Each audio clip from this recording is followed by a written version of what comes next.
ಜ್ಞಾನ ಕರ್ಮ ಸನ್ಯಾಸ ಯೋಗ ಅನ್ನುವಂಥದ್ದು ಈ ಒಂದು ಅಧ್ಯಾಯದ ಹೆಸರು. ನಾವು ಕಳೆದ ಒಂದು ಕ್ಲಾಸ್ ನಲ್ಲಿ ಕರ್ಮಯೋಗದ ಬಗ್ಗೆ ತಿಳ್ಕೊಂಡಿದ್ವಿ. ಯಾವ ಯಾವ ರೀತಿ ಕರ್ಮಗಳನ್ನ ಮಾಡಬೇಕು, ಕರ್ಮಯೋಗ ಅಂತ ಅಂದ್ರೆ ಏನು, ಪ್ರತಿಫಲಾಪೇಕ್ಷೆ ಇಲ್ಲದೆ ಕರ್ಮಗಳನ್ನ ಮಾಡಿದ್ರೆ ಯಾವ ರೀತಿಯ ಒಂದು ಫಲಗಳು ನಮ್ಗೆ ಸಿಗ್ತಾ ಹೋಗುತ್ತೆ ಅನ್ನೋದನ್ನ ನಾವು ಕರ್ಮಯೋಗದಲ್ಲಿ ತಿಳ್ಕೊಂತ ಹೋದ್ವಿ. ಬಹಳ ಸಣ್ಣ ಅಧ್ಯಾಯ, ಸಣ್ಣ ಅಂದ್ರೆ 42 ಶ್ಲೋಕ 45 ಶ್ಲೋಕ ಅನ್ಸುತ್ತೆ ಈ ಅಧ್ಯಾಯದಲ್ಲಿ. ಇದ್ರೂ ಕೂಡ ಬಹಳಷ್ಟು ವಿಚಾರಗಳನ್ನ ಕೃಷ್ಣ ಈ ಒಂದು ಅಧ್ಯಾಯದಲ್ಲಿ ನಮ್ಗೆ ಕಟ್ಕೊಡ್ತಾ ಹೋಗ್ತಾನೆ.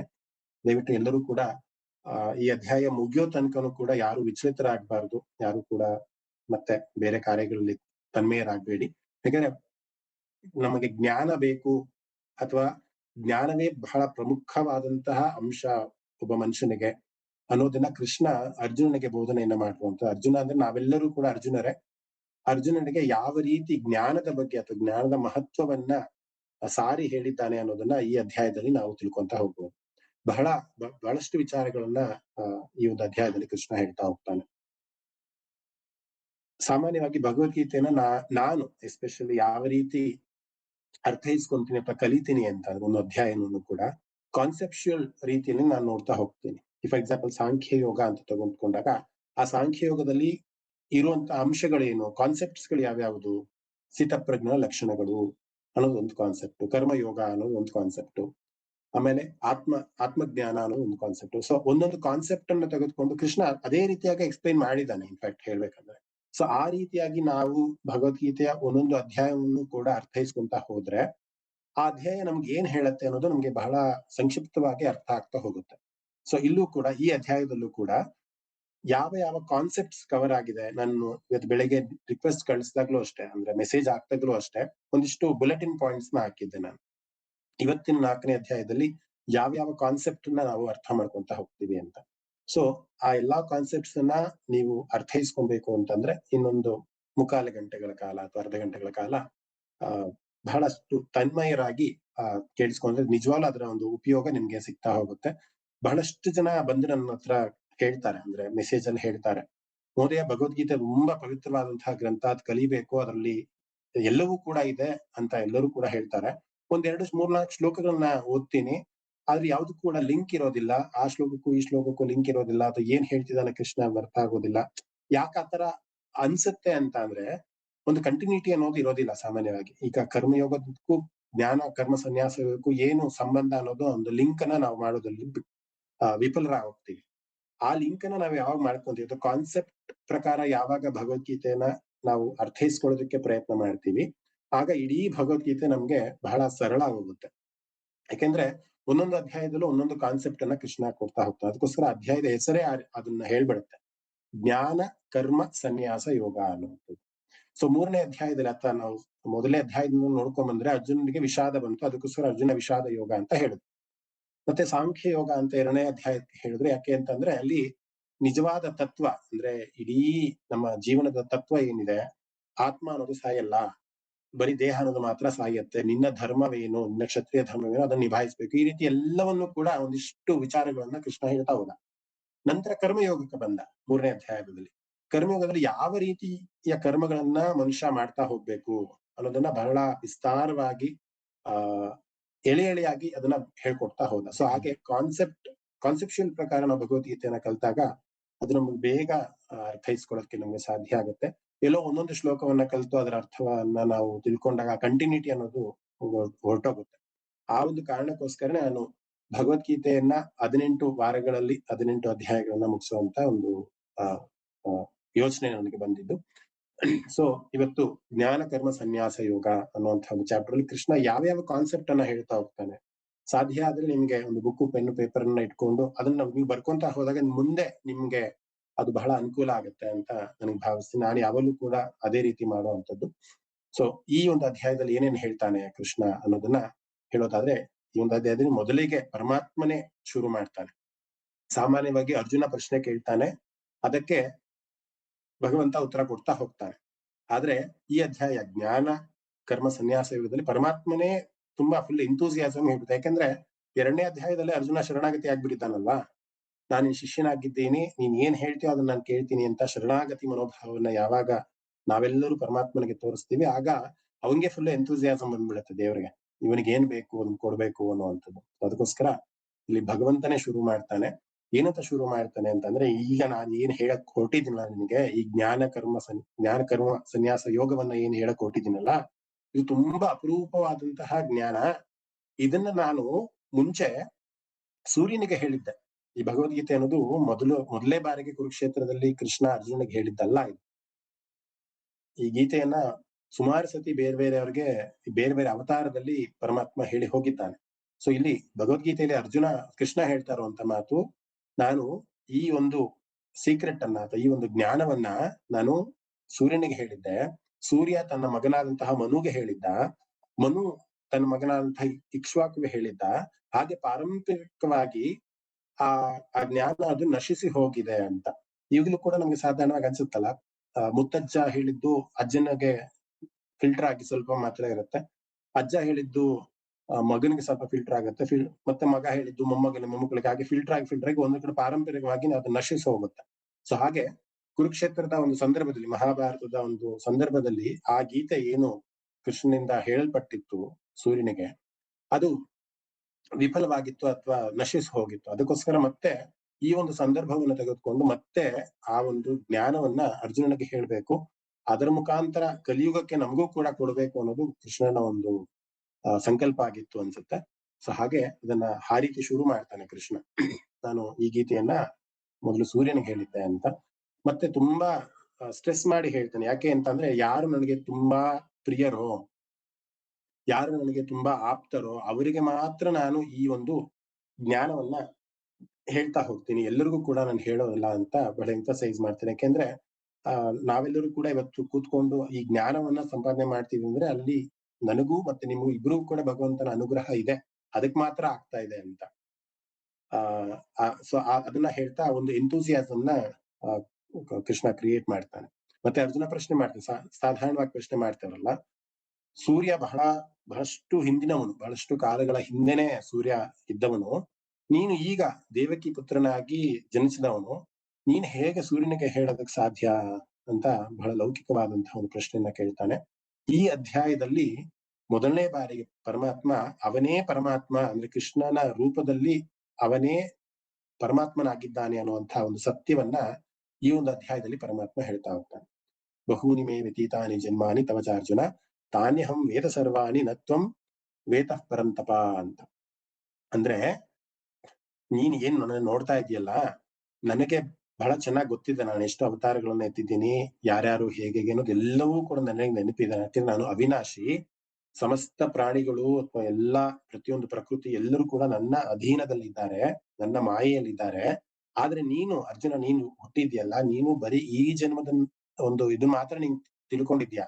ಆದ್ರೆ ನನಗೆ ಈ ಜನ್ಮ, ಅದರ ಹಿಂದಿನ ಜನ್ಮ, ಅದರ ಹಿಂದಿನ ಜನ್ಮ ಎಲ್ಲವೂ ಕೂಡ ನನಗೆ ನೆನಪಿದೆ. ನಾನು ಪರಮಾತ್ಮ ಅನ್ನುವಂಥ ಒಂದು ಸತ್ಯವನ್ನ ಕೃಷ್ಣ ಬಿಚ್ಚಿಡ್ತಾನೆ. ಮತ್ತೆ ಇನ್ನೂ ತುಂಬಾ ಸ್ಟ್ರೆಸ್ ಮಾಡಿ ಹೇಳ್ತಾನೆ. ಬಹಳ ಪ್ರಸಿದ್ಧವಾದಂತಹ ಶ್ಲೋಕ 4ನೇ ಅಧ್ಯಾಯದಲ್ಲಿ ಬರುವಂತದ್ದು. ಯದಾ ಯದಾ ಹಿ ಧರ್ಮಸ್ಯ ಗ್ಲಾನಿರ್ಭವತಿ ಭಾರತ ಅಭ್ಯುತ್ಥಾನವ ಧರ್ಮಸ್ಯ ತದಾತ್ಮಾನಂ ಸೃಜಾಮ್ಯಹಂ ಅಂತ. ಧರ್ಮವನ್ನ ಯಾರು ಹಾನಿ ಮಾಡ್ತಾರೆ, ಅಧರ್ಮದ ಒಂದು ಕೆಲಸವನ್ನ ಯಾರ್ಯಾರು ಮಾಡ್ತಾರೆ, ಅವರನ್ನ ನಾಶ ಮಾಡೋದಕ್ಕೆ ಅಥವಾ ಅವರನ್ನ ಸಂಹಾರ ಮಾಡೋದಕ್ಕೆ ನನ್ನ ಅವತಾರ ಸದಾ ಇರುತ್ತೆ. ಪರಿತ್ರಾಣಾಯ ಸಾಧೂನಾಂ ವಿನಾಶಾಯ ಚ ದುಷ್ಕೃತಾಂ ಧರ್ಮ ಸಂಸ್ಥಾಪನಾರ್ಥಾಯ ಸಂಭವಾಮಿ ಯುಗೆ ಯುಗೆ ಅನ್ನುವಂತಹ ಮಾತನ್ನು ಕೂಡ ಕೃಷ್ಣ ಹೇಳ್ತಾನೆ. ಯಾವಾಗ ಸಾಧು ಸತ್ಪುರುಷರು ಉದ್ಧಾರ ಆಗ್ಬೇಕು ಅಂತ ನಮ್ ಸಂಕಲ್ಪ ಇರುತ್ತೋ, ಅಥವಾ ಯಾರು ಪಾಪಗಳನ್ನ ಮಾಡ್ತಿದ್ದಾರೆ ಅವರನ್ನ ನಾಶ ಮಾಡಬೇಕು ಅನ್ನುವಂತಹ ಒಂದು ಸಂಕಲ್ಪ ನನ್ನಲ್ಲಿರುತ್ತೋ, ಆಗ ನಾನು ಅವತಾರ ಪುರುಷನಾಗಿ, ಇಲ್ಲಿ 2 ರೀತಿಯ ಒಂದು ಪದಗಳನ್ನ ನಾವು ನೋಡೋದು, ಅವತಾರ ಮತ್ತೆ ಜನ್ಮ ಅನ್ನುವಂಥದ್ದು. ಬರೀ ಭಗವಂತನಿಗೆ ಮಾತ್ರ ಅವತಾರ ತೆಗೆದುಕೊಳ್ಳೋದಕ್ಕೆ ಸಾಧ್ಯ ಆಗುತ್ತೆ. ನಾವುಗಳೆಲ್ಲ ಬರೀ ಜನ್ಮವನ್ನು ತೆಗೆದುಕೊಳ್ಳೋ ಸಾಧ್ಯ. ಈ ಜನ್ಮ ಬಿಟ್ಟು ಬಿಟ್ಟು ಜನ್ಮಕ್ಕೆ ಹೋಗ್ತೀವಿ. ಆದ್ರೆ ಪರಮಾತ್ಮ ಹಾಗಲ್ಲ. ಅವನ ಸ್ವೇಚ್ಛೆ, ಅವನ ಇಚ್ಛೆಯಂತೆ ಅವನ ಅವತಾರಗಳನ್ನು ತಗೊಬಹುದು. ರಾಮನಾಗಿರ್ಬೋದು, ಕೃಷ್ಣನಾಗಿರ್ಬೋದು, ಬೇರೆ ಯಾವುದೇ ವಾಮನನಾಗಿರ್ಬೋದು. ಅವನ ಬೇಕು ಅಂದಾಗ ಎಲ್ಲಿ ಧರ್ಮದ ಸ್ಥಾಪನೆ ಆಗ್ಬೇಕು ಅನ್ನುವಂತಹ ಒಂದು ಇಚ್ಛೆ ಅವನಿಗೆ ಬರುತ್ತೋ ಆಗ ಅವನಿಗೆ ಬೇಕಾದಂತಹ ಅವತಾರವನ್ನು ತೆಗೆದುಕೊಳ್ಬಹುದು. ಅದಕ್ಕೋಸ್ಕರ ಪರಮಾತ್ಮ ನಾನು ಅವತಾರ ಪುರುಷಿ ಅಂತಾನು ಕೂಡ ಹೇಳ್ತಾನೆ. ಧರ್ಮ ಸಂಸ್ಥಾಪನೆಯನ್ನು ಮಾಡೋದಕ್ಕೆ ನಾನು ಯುಗ ಯುಗದಲ್ಲೂ ಕೂಡ ಅವತಾರವನ್ನ ತೆಗೆದುಕೊಂತ ಹೋಗ್ತೀನಿ ಅಂತ ಹೇಳ್ತಾ ಒಂದು ರೀತಿಯ ಒಂದು ಕ್ಲಾರಿಟಿನ ಕೃಷ್ಣ ಕೊಟ್ಬಿಡ್ತಾನೆ ಅರ್ಜುನ್ಗೆ. ಏನಂತ ಕ್ಲಾರಿಟಿ ಕೊಟ್ಬಿಡ್ತಾನೆ ಅಂದ್ರೆ, ನಾನೇ ಪರಮಾತ್ಮನಾಗಿ ಅವತಾರ ಮಾಡಿರುವಂತದ್ದು, ಇಲ್ಲಿ ಧರ್ಮವನ್ನ ಸ್ಥಾಪನೆ ಮಾಡೋದಕ್ಕೆ ನನ್ನ ಒಂದು ಈ ಕೃಷ್ಣಾವತಾರ ಅನ್ನೋದು ಬಹಳ ಪ್ರಾಮುಖ್ಯತೆಯನ್ನ ಹೊಂದಿದೆ. ಎಲ್ಲರೂ ಕೂಡ ಅಧರ್ಮಿಗಳಾಗಿದ್ದಾರೆ, ಕೃತ್ಯಗಳನ್ನ ಮಾಡ್ತಿದ್ದಾರೆ. ಅದಕ್ಕೋಸ್ಕರ ಈ ಕೃಷ್ಣಾವತಾರದ ಒಂದು ಅವಶ್ಯಕತೆ ನನಗೆ ಬಂದಿತ್ತು ಅನ್ನುವಂತಹ ಒಂದು ಮಾತನ್ನ ಸ್ಪಷ್ಟ ಮಾಡ್ಬಿಡ್ತಾನೆ ಕೃಷ್ಣ. ಮತ್ತೆ ಅಷ್ಟಾದ್ಮೇಲೆ ಮತ್ತೆ ಇನ್ನಿಷ್ಟು ವಿಚಾರಗಳನ್ನ ಕೃಷ್ಣ ಹೇಳ್ತಾ ಹೋಗ್ತಾನೆ. ಈಗ ಅವನು ದೇವರು ಅಂತ ಸಾಬೀತಾಯ್ತಲ್ವಾ, ಅದಾದ್ಮೇಲೆ ಆ ದೇವರನ್ನ ಕಾಣಬೇಕಾದಂತಹ ಒಂದು ಹಂತಗಳನ್ನ ಕೃಷ್ಣ ಹೇಳ್ತಾ ಹೋಗ್ತಾನೆ. ಅಂದ್ರೆ ಪರಮಾತ್ಮ ನನ್ನನ್ನ ನೀನು ಕಾಣಬೇಕು ಅನ್ನೋದಾದ್ರೆ ಒಂದಿಷ್ಟು ನಿಯಮಗಳಿದೆ, ಅಥವಾ ನೀನು ಮಾಡುವಂತಹ ಕರ್ಮದಲ್ಲಿ ನೀನು ನನ್ನನ್ನ ಕಾಣಬಹುದು ಅನ್ನೋದನ್ನ ಇನ್ನೊಂದಿಷ್ಟು ಕ್ಲಾರಿಟಿಯನ್ನ ಕೃಷ್ಣ ಕೊಡ್ತಾ ಹೋಗ್ತಾನೆ. ಏನದು ಅಂತ ಅಂದ್ರೆ, ಯಾರು ಈ ಭಯ, ಕ್ರೋಧ ಅಥವಾ ಒಂದಿಷ್ಟು ನೆಗೆಟಿವ್ ವೈಬ್ಸ್ ಇರುತ್ತಲ್ಲ, ಕಾಮ, ಕ್ರೋಧ, ರಾಗ, ಭಯ, ಮದ, ಮಾತ್ಸರ್ಯ, ಲೋಭ, ಇವನ್ನೆಲ್ಲ ಯಾರು ತ್ಯಜಿಸಿರ್ತಾರೋ, ಅಥವಾ ಈ ನೆಗೆಟಿವ್ ಫೋರ್ಸಸ್ ಅಂತ ಏನಿರುತ್ತಲ್ಲ, ಅದನ್ನ ನಾವೆಲ್ಲ ಕೂಡ ಬ್ಲೈಂಡ್ ಫೋಂಡ್ ಆಗ್ಬಿಡ್ತೀವಿ. ಬ್ಲೈಂಡ್ ಫೋಂಡ್ ಅಂದ್ರೆ ನಮ್ಮನ್ನ ಅದು ಕಟ್ ಹಾಕ್ಬಿಟ್ಟಿರುತ್ತೆ, ಒಂಥರ ಕಣ್ಣನ್ನ ಮುಚ್ಚಿಬಿಟ್ಟಿರುತ್ತೆ, ಜ್ಞಾನದ ಕಡೆ ಹೋಗೋದಕ್ಕೆ ಸಾಧ್ಯ ಆಗ್ತಾ ಇರೋದಿಲ್ಲ. ಅದಕ್ಕೆ ಕೃಷ್ಣ ಹೇಳುವಂತಹ ಮಾತೇನಂದ್ರೆ, ಯಾರು ಈ ನೆಗೆಟಿವ್ ಎನರ್ಜಿಸ್ ಇಂದ, ಅಂದ್ರೆ ಯಾರು ಕಾಮ, ರಾಗ, ಕ್ರೋಧ, ದ್ವೇಷ, ಮತ್ತೆ ಲೋಭ, ಮದ, ಮಾತ್ಸರ್ಯ ಇವುಗಳನ್ನ ಯಾರು ಬಿಟ್ಟಿರ್ತಾರೆ, ವೀತರಾಗ ಭಯ ಕ್ರೋಧ ಮನ್ಮನ ಮಾಮುಪಾಶ್ರಿತಾಹ ಬಹವೋ ಜ್ಞಾನ ತಪಸಾ ಪೂತ ಮದ್ಭಾವಮಾಗತಾಹ ಅಂತ ಒಂದು ಶ್ಲೋಕ ಬರುತ್ತೆ.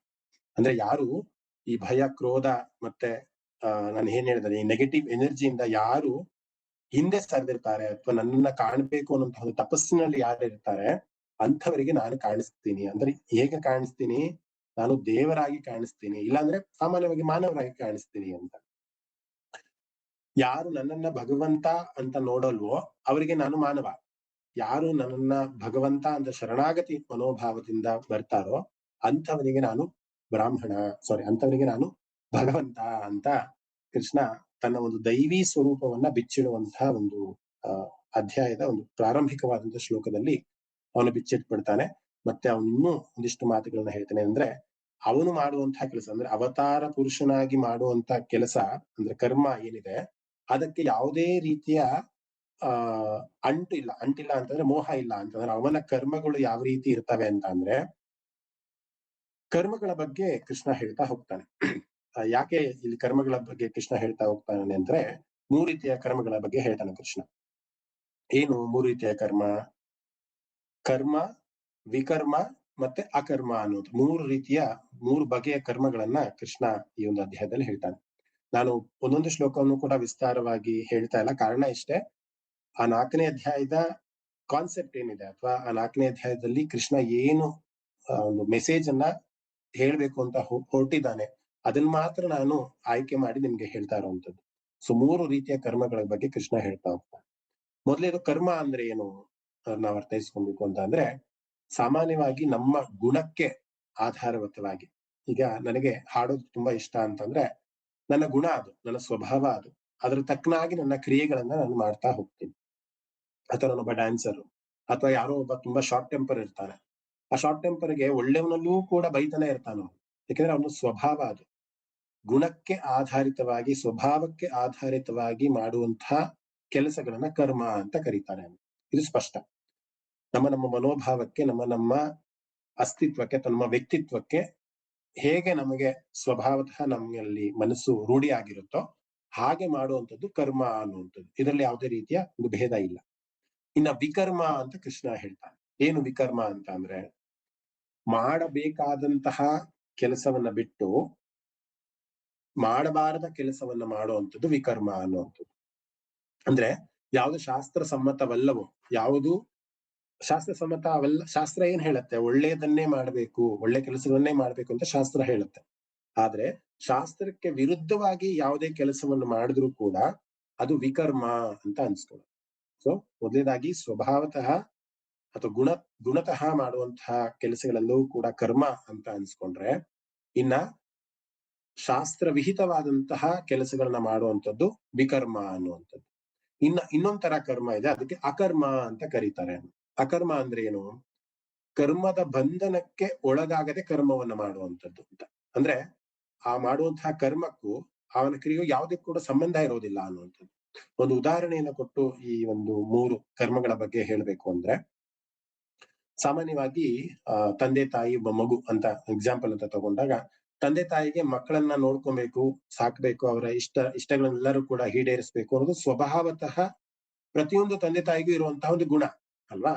ಸೊ ಅದು ಕರ್ಮ. ಅಂದ್ರೆ ಮಕ್ಕಳನ್ನ ಚೆನ್ನಾಗಿ ನೋಡ್ಕೊಬೇಕು, ಒಳ್ಳೆ ವಿದ್ಯಾಭ್ಯಾಸವನ್ನ ಕೊಡಿಸ್ಬೇಕು, ಒಳ್ಳೆದನ್ನ ಮಾಡ್ಬೇಕು, ಚೆನ್ನಾಗಿರ್ಬೇಕು ಅನ್ನೋದು ಸ್ವಭಾವತಃ ಇರುವಂತಹ ಅದಕ್ಕೂ ಕರ್ಮ ಅಂತ ಕರೀತಾರೆ. ಇನ್ನ ವಿಕರ್ಮ ಅಂತ ಅಂದ್ರೆ ಏನು? ಮಗ ಅಪ್ಪನನ್ನ ಕೇಳ್ತಾನೆ, ಅಪ್ಪ ನನಗೊಂದು ಐಪ್ಯಾಡ್ ಬೇಕು, ನನಗೊಂದು ಲ್ಯಾಪ್ಟಾಪ್ ಬೇಕು ಅಂತ. ಆದ್ರೆ ಅಪ್ಪನ ಹತ್ರ ಆ ಲ್ಯಾಪ್ಟಾಪ್ ಅನ್ನ ತೆಗೆದುಕೊಳ್ಳುವಷ್ಟು ದುಡ್ಡು ಅವನಲ್ಲಿ ಇರೋದಿಲ್ಲ. ಅವನೇನ್ ಮಾಡ್ತಾನೆ, ಮಗನ ಒಂದು ಅಟ್ಯಾಚ್ಮೆಂಟ್ಗೆ ಕಟ್ಟು ಬಿದ್ದು ಎಲ್ಲೋ ಒಂದ್ ಕಡೆ ಲಂಚವನ್ನ ತೆಗೆದುಕೊಂಡು ಅಥವಾ ಬೇರೆ ಇನ್ನೋರ್ಗೆ ಯಾರಿಗೋ ಮೋಸ ಮಾಡೋ ಅಲ್ಲಿಂದ ಬಂದಂತಹ ದುಡ್ಡನ್ನ ಸಂಪಾದನೆ ಮಾಡಿ ಮಗನಿಗೆ ಲ್ಯಾಪ್ಟಾಪ್ ಅನ್ನ ಕೊಡಿಸ್ತಾನೆ. ಇಲ್ಲಿ ಅವನು ಮಾಡ್ತಾ ಇರುವಂತಹ ಕರ್ಮಕ್ಕೆ ಒಂದು ಅಟ್ಯಾಚ್ಮೆಂಟ್ ಇದೆ. ನನ್ನ ಮಗನ ಆಸೆಯನ್ನ ಪೂರ್ತಿ ಮಾಡ್ಬೇಕು ಅನ್ನುವಂತಹ ಒಂದು ಅಟ್ಯಾಚ್ಮೆಂಟ್ ಇದೆ. ಅದಕ್ಕೆ ಅವನು ಮಾಡಬಾರದಂತಹ ಕೆಲಸವನ್ನ, ಕಳ್ಳತನವನ್ನ ಮಾಡಿ ಅದರಿಂದ ಸಂಪಾದನೆಯನ್ನು ಮಾಡಿ ಆ ದುಡ್ಡಿನಿಂದ ಮಗನ ಒಂದು ಆಸೆಯನ್ನ ಈಡೇರಿಸ್ತಾ ಇದ್ದಾನೆ. ಅಂದ್ರೆ ಇಲ್ಲಿ ಅಟ್ಯಾಚ್ಮೆಂಟ್ ಅನ್ನೋದಿದೆ. ಅದಕ್ಕೋಸ್ಕರ ಇದು ವಿಕರ್ಮ ಅಂತ ಕರೆಸ್ಕೊಳ್ಳುತ್ತೆ. ಇನ್ನು ಅಕರ್ಮ ಅಂತ ಅಂದ್ರೆ ಏನು? ಶಾಸ್ತ್ರಯುತವಾಗಿ ಏನೇನು ಹೇಳ್ತಾರೆ. ಈ ಫಾರ್ ಎಕ್ಸಾಂಪಲ್ ಒಂದು ಜಡ್ಜು ಒಬ್ಬ ಅಪರಾಧಿಗೆ ಶಿಕ್ಷೆಯನ್ನ ಕೊಡ್ತಾನೆ, ಮರಣದಂಡೆಯನ್ನ ಕೊಡ್ತಾನೆ ಅಂತಾನೆ ಅನ್ಕೊಳ್ಳಿ. ಈಗ ಜಡ್ಜಿಗೂನು ಆ ಒಂದು ಅಪರಾಧಿಗೂ ಏನಾದ್ರೂ ಅಟ್ಯಾಚ್ಮೆಂಟ್ ಇದೆಯಾ, ಲಿಂಕ್ ಇದೆಯಾ, ಸಂಬಂಧ ಇದೆಯಾ? ಇಲ್ಲ. ಲಾ ನಲ್ಲಿ ಏನು ಯಾವ ಸೆಕ್ಷನ್ ಪ್ರಕಾರ ಏನ್ ಹೇಳುತ್ತೆ ಅದರ ಪ್ರಕಾರವಾಗಿ ಜಡ್ಜು ಎವಿಡೆನ್ಸ್ ಅನ್ನ ತೆಗೆದುಕೊಂಡು ಅವನು ಮರಣದಂಡೆಯನ್ನು ಅಥವಾ ಶಿಕ್ಷೆಯನ್ನು ಕೊಡ್ತಾನೆ. ಇದು ಶಾಸ್ತ್ರ ಸಮ್ಮತವಾದಂತಹ ಕರ್ಮವನ್ನ ಜಡ್ಜ್ ಮಾಡ್ತಿದ್ದಾನೆ. ಅದಕ್ಕೋಸ್ಕರ ಅದು ಅಕರ್ಮ ಅನ್ನುವಂಥದ್ದು. ಸೊ ಈ 3 ರೀತಿಯ ಕರ್ಮಗಳನ್ನ ಕೃಷ್ಣ ಅರ್ಜುನನಿಗೆ ಹೇಳಿ, ಯಾವ ರೀತಿಯ ಕರ್ಮವನ್ನ ನೀನು ಮಾಡಬೇಕು ಅನ್ನೋದಾದ್ರೆ ಅಕರ್ಮ ಅನ್ನುವಂತಹ ಕರ್ಮಗಳನ್ನ ಮಾಡಬೇಕು. ಅಕರ್ಮ ಅಂತಂದ್ರೆ ಶಾಸ್ತ್ರದಲ್ಲಿ ಏನ್ ಹೇಳಿರುತ್ತೋ ಅಂತಹ ಕರ್ಮಗಳನ್ನ ನೀನು ಮಾಡ್ಬೇಕು ಅಂತ ಕೃಷ್ಣ ಸ್ಪಷ್ಟವಾಗಿ ಹೇಳ್ತಾ ಇರೋದು. ಇನ್ನು ಮುಂದುವರಿದು ಕೃಷ್ಣ ಹೇಳ್ತಾ ಹೋಗ್ತಾನೆ, ಬಹಳಷ್ಟು ಜ್ಞಾನಿಗಳು ಕರ್ಮದಲ್ಲಿ ವಿಕರ್ಮದಲ್ಲಿ ಕರ್ಮವನ್ನ ಕಾಣ್ತಾರೆ ಅಂತ. ಅದ್ ಹೇಗೆ ಅಂತ ಅಂದ್ರೆ, ಸಾಮಾನ್ಯವಾಗಿ ನಾವು ದಿನನಿತ್ಯದ ಕಾರ್ಯಗಳನ್ನು ಮಾಡ್ತಿರ್ತೀವಿ ಅಥವಾ ಕೆಲಸಗಳನ್ನ ಮಾಡ್ತಿರ್ತೀವಿ. ಆ ಒಂದು ಕೆಲಸದಲ್ಲೇ ಅಟ್ಯಾಚ್ಮೆಂಟ್ ಇಲ್ದಲೆ ಕೆಲಸವನ್ನ ಮಾಡುವಂಥದ್ದು. ಅಂದ್ರೆ ಯಾವುದೇ ರೀತಿಯ ಕಾಮನೆಗಳಿಲ್ದಲೆ ಅಥವಾ ಎಕ್ಸ್ಪೆಕ್ಟೇಷನ್ ಇಲ್ದಲೆ ಕೆಲಸಗಳನ್ನ ಮಾಡುವಂಥದ್ದು. ಆ ರೀತಿ ಯಾರು ಕೆಲಸಗಳನ್ನ ಕಾರ್ಯಗಳನ್ನ ಮಾಡ್ತಾರೋ ಅಂತವರು ಅಕರ್ಮಿಗಳಾಗ್ತಾರೆ. ಅನ್ಮ್ಯೂಟ್ ಮಾಡ್ಕೊಳ್ಳಿ. ವಿಜಯಲಕ್ಷ್ಮಿ. ಸೊ ಈ 3 ಕರ್ಮಗಳ ಬಗ್ಗೆ ಈ 3 ಕರ್ಮಗಳ ಬಗ್ಗೆ ಇಲ್ಲ, ಅವರು ಅನ್ಮ್ಯೂಟ್ ಮಾಡ್ಕೊಂಡಿದ್ರು, ಇವಾಗ ಸರಿ ಹೋಯ್ತು ಅನ್ಸುತ್ತೆ. ಕೇಳಿಸ್ತಾ ಇದೆ ಎಲ್ಲರಿಗೂ ಕೂಡ? ಸೊ 4ನೇ ಅಧ್ಯಾಯದಲ್ಲಿ ಕೃಷ್ಣ ಈ 3 ರೀತಿಯ ಕರ್ಮಗಳ ಬಗ್ಗೆ ಹೇಳ್ತಾನೆ. ಕರ್ಮ, ವಿಕರ್ಮ ಮತ್ತೆ ಅಕರ್ಮ ಅಂತ. ಸೊ ನಾವುಗಳು ಅರ್ಜುನರಾಗಿ ಯಾವ ರೀತಿಯ ಕರ್ಮಗಳನ್ನ ಮಾಡ್ಬೇಕು? ಶಾಸ್ತ್ರದಲ್ಲಿ ಏನ್ ಹೇಳಿರುತ್ತೋ ನಾವು ಸತ್ಯವನ್ನೇ ನುಡಿಯಬೇಕು, ಪುರುಷಾರ್ಥವನ್ನ ಫಾಲೋ ಮಾಡ್ಬೇಕು. ಪುರುಷಾರ್ಥ ಅಂದ್ರೆ ಏನು? ಧರ್ಮ, ಅರ್ಥ, ಕಾಮ, ಮೋಕ್ಷ ಇವುಗಳನ್ನ ಒಂದು ಅಡಿಯಲ್ಲೇ ನಾವು ಜೀವನವನ್ನ ಮಾಡ್ಬೇಕು. ಇದು ಶಾಸ್ತ್ರ ಹೇಳುವಂಥದ್ದು. ಯಾರಿಗೂ ಮೋಸ ಮಾಡಬಾರದು, ಇನ್ನೊಬ್ಬರ ಆಸ್ತಿಯನ್ನಕ್ಕೆ ನಾವು ಆಸೆಯನ್ನ ಪಡಬಾರದು. ಇವೆಲ್ಲವೂ ಕೂಡ ಶಾಸ್ತ್ರದಲ್ಲಿ ಬಂದಿದೆ, ಅದು ವೇದಗಳಲ್ಲಿ ಕೂಡ ಅದು ಉಲ್ಲೇಖವಾಗಿರುತ್ತೆ.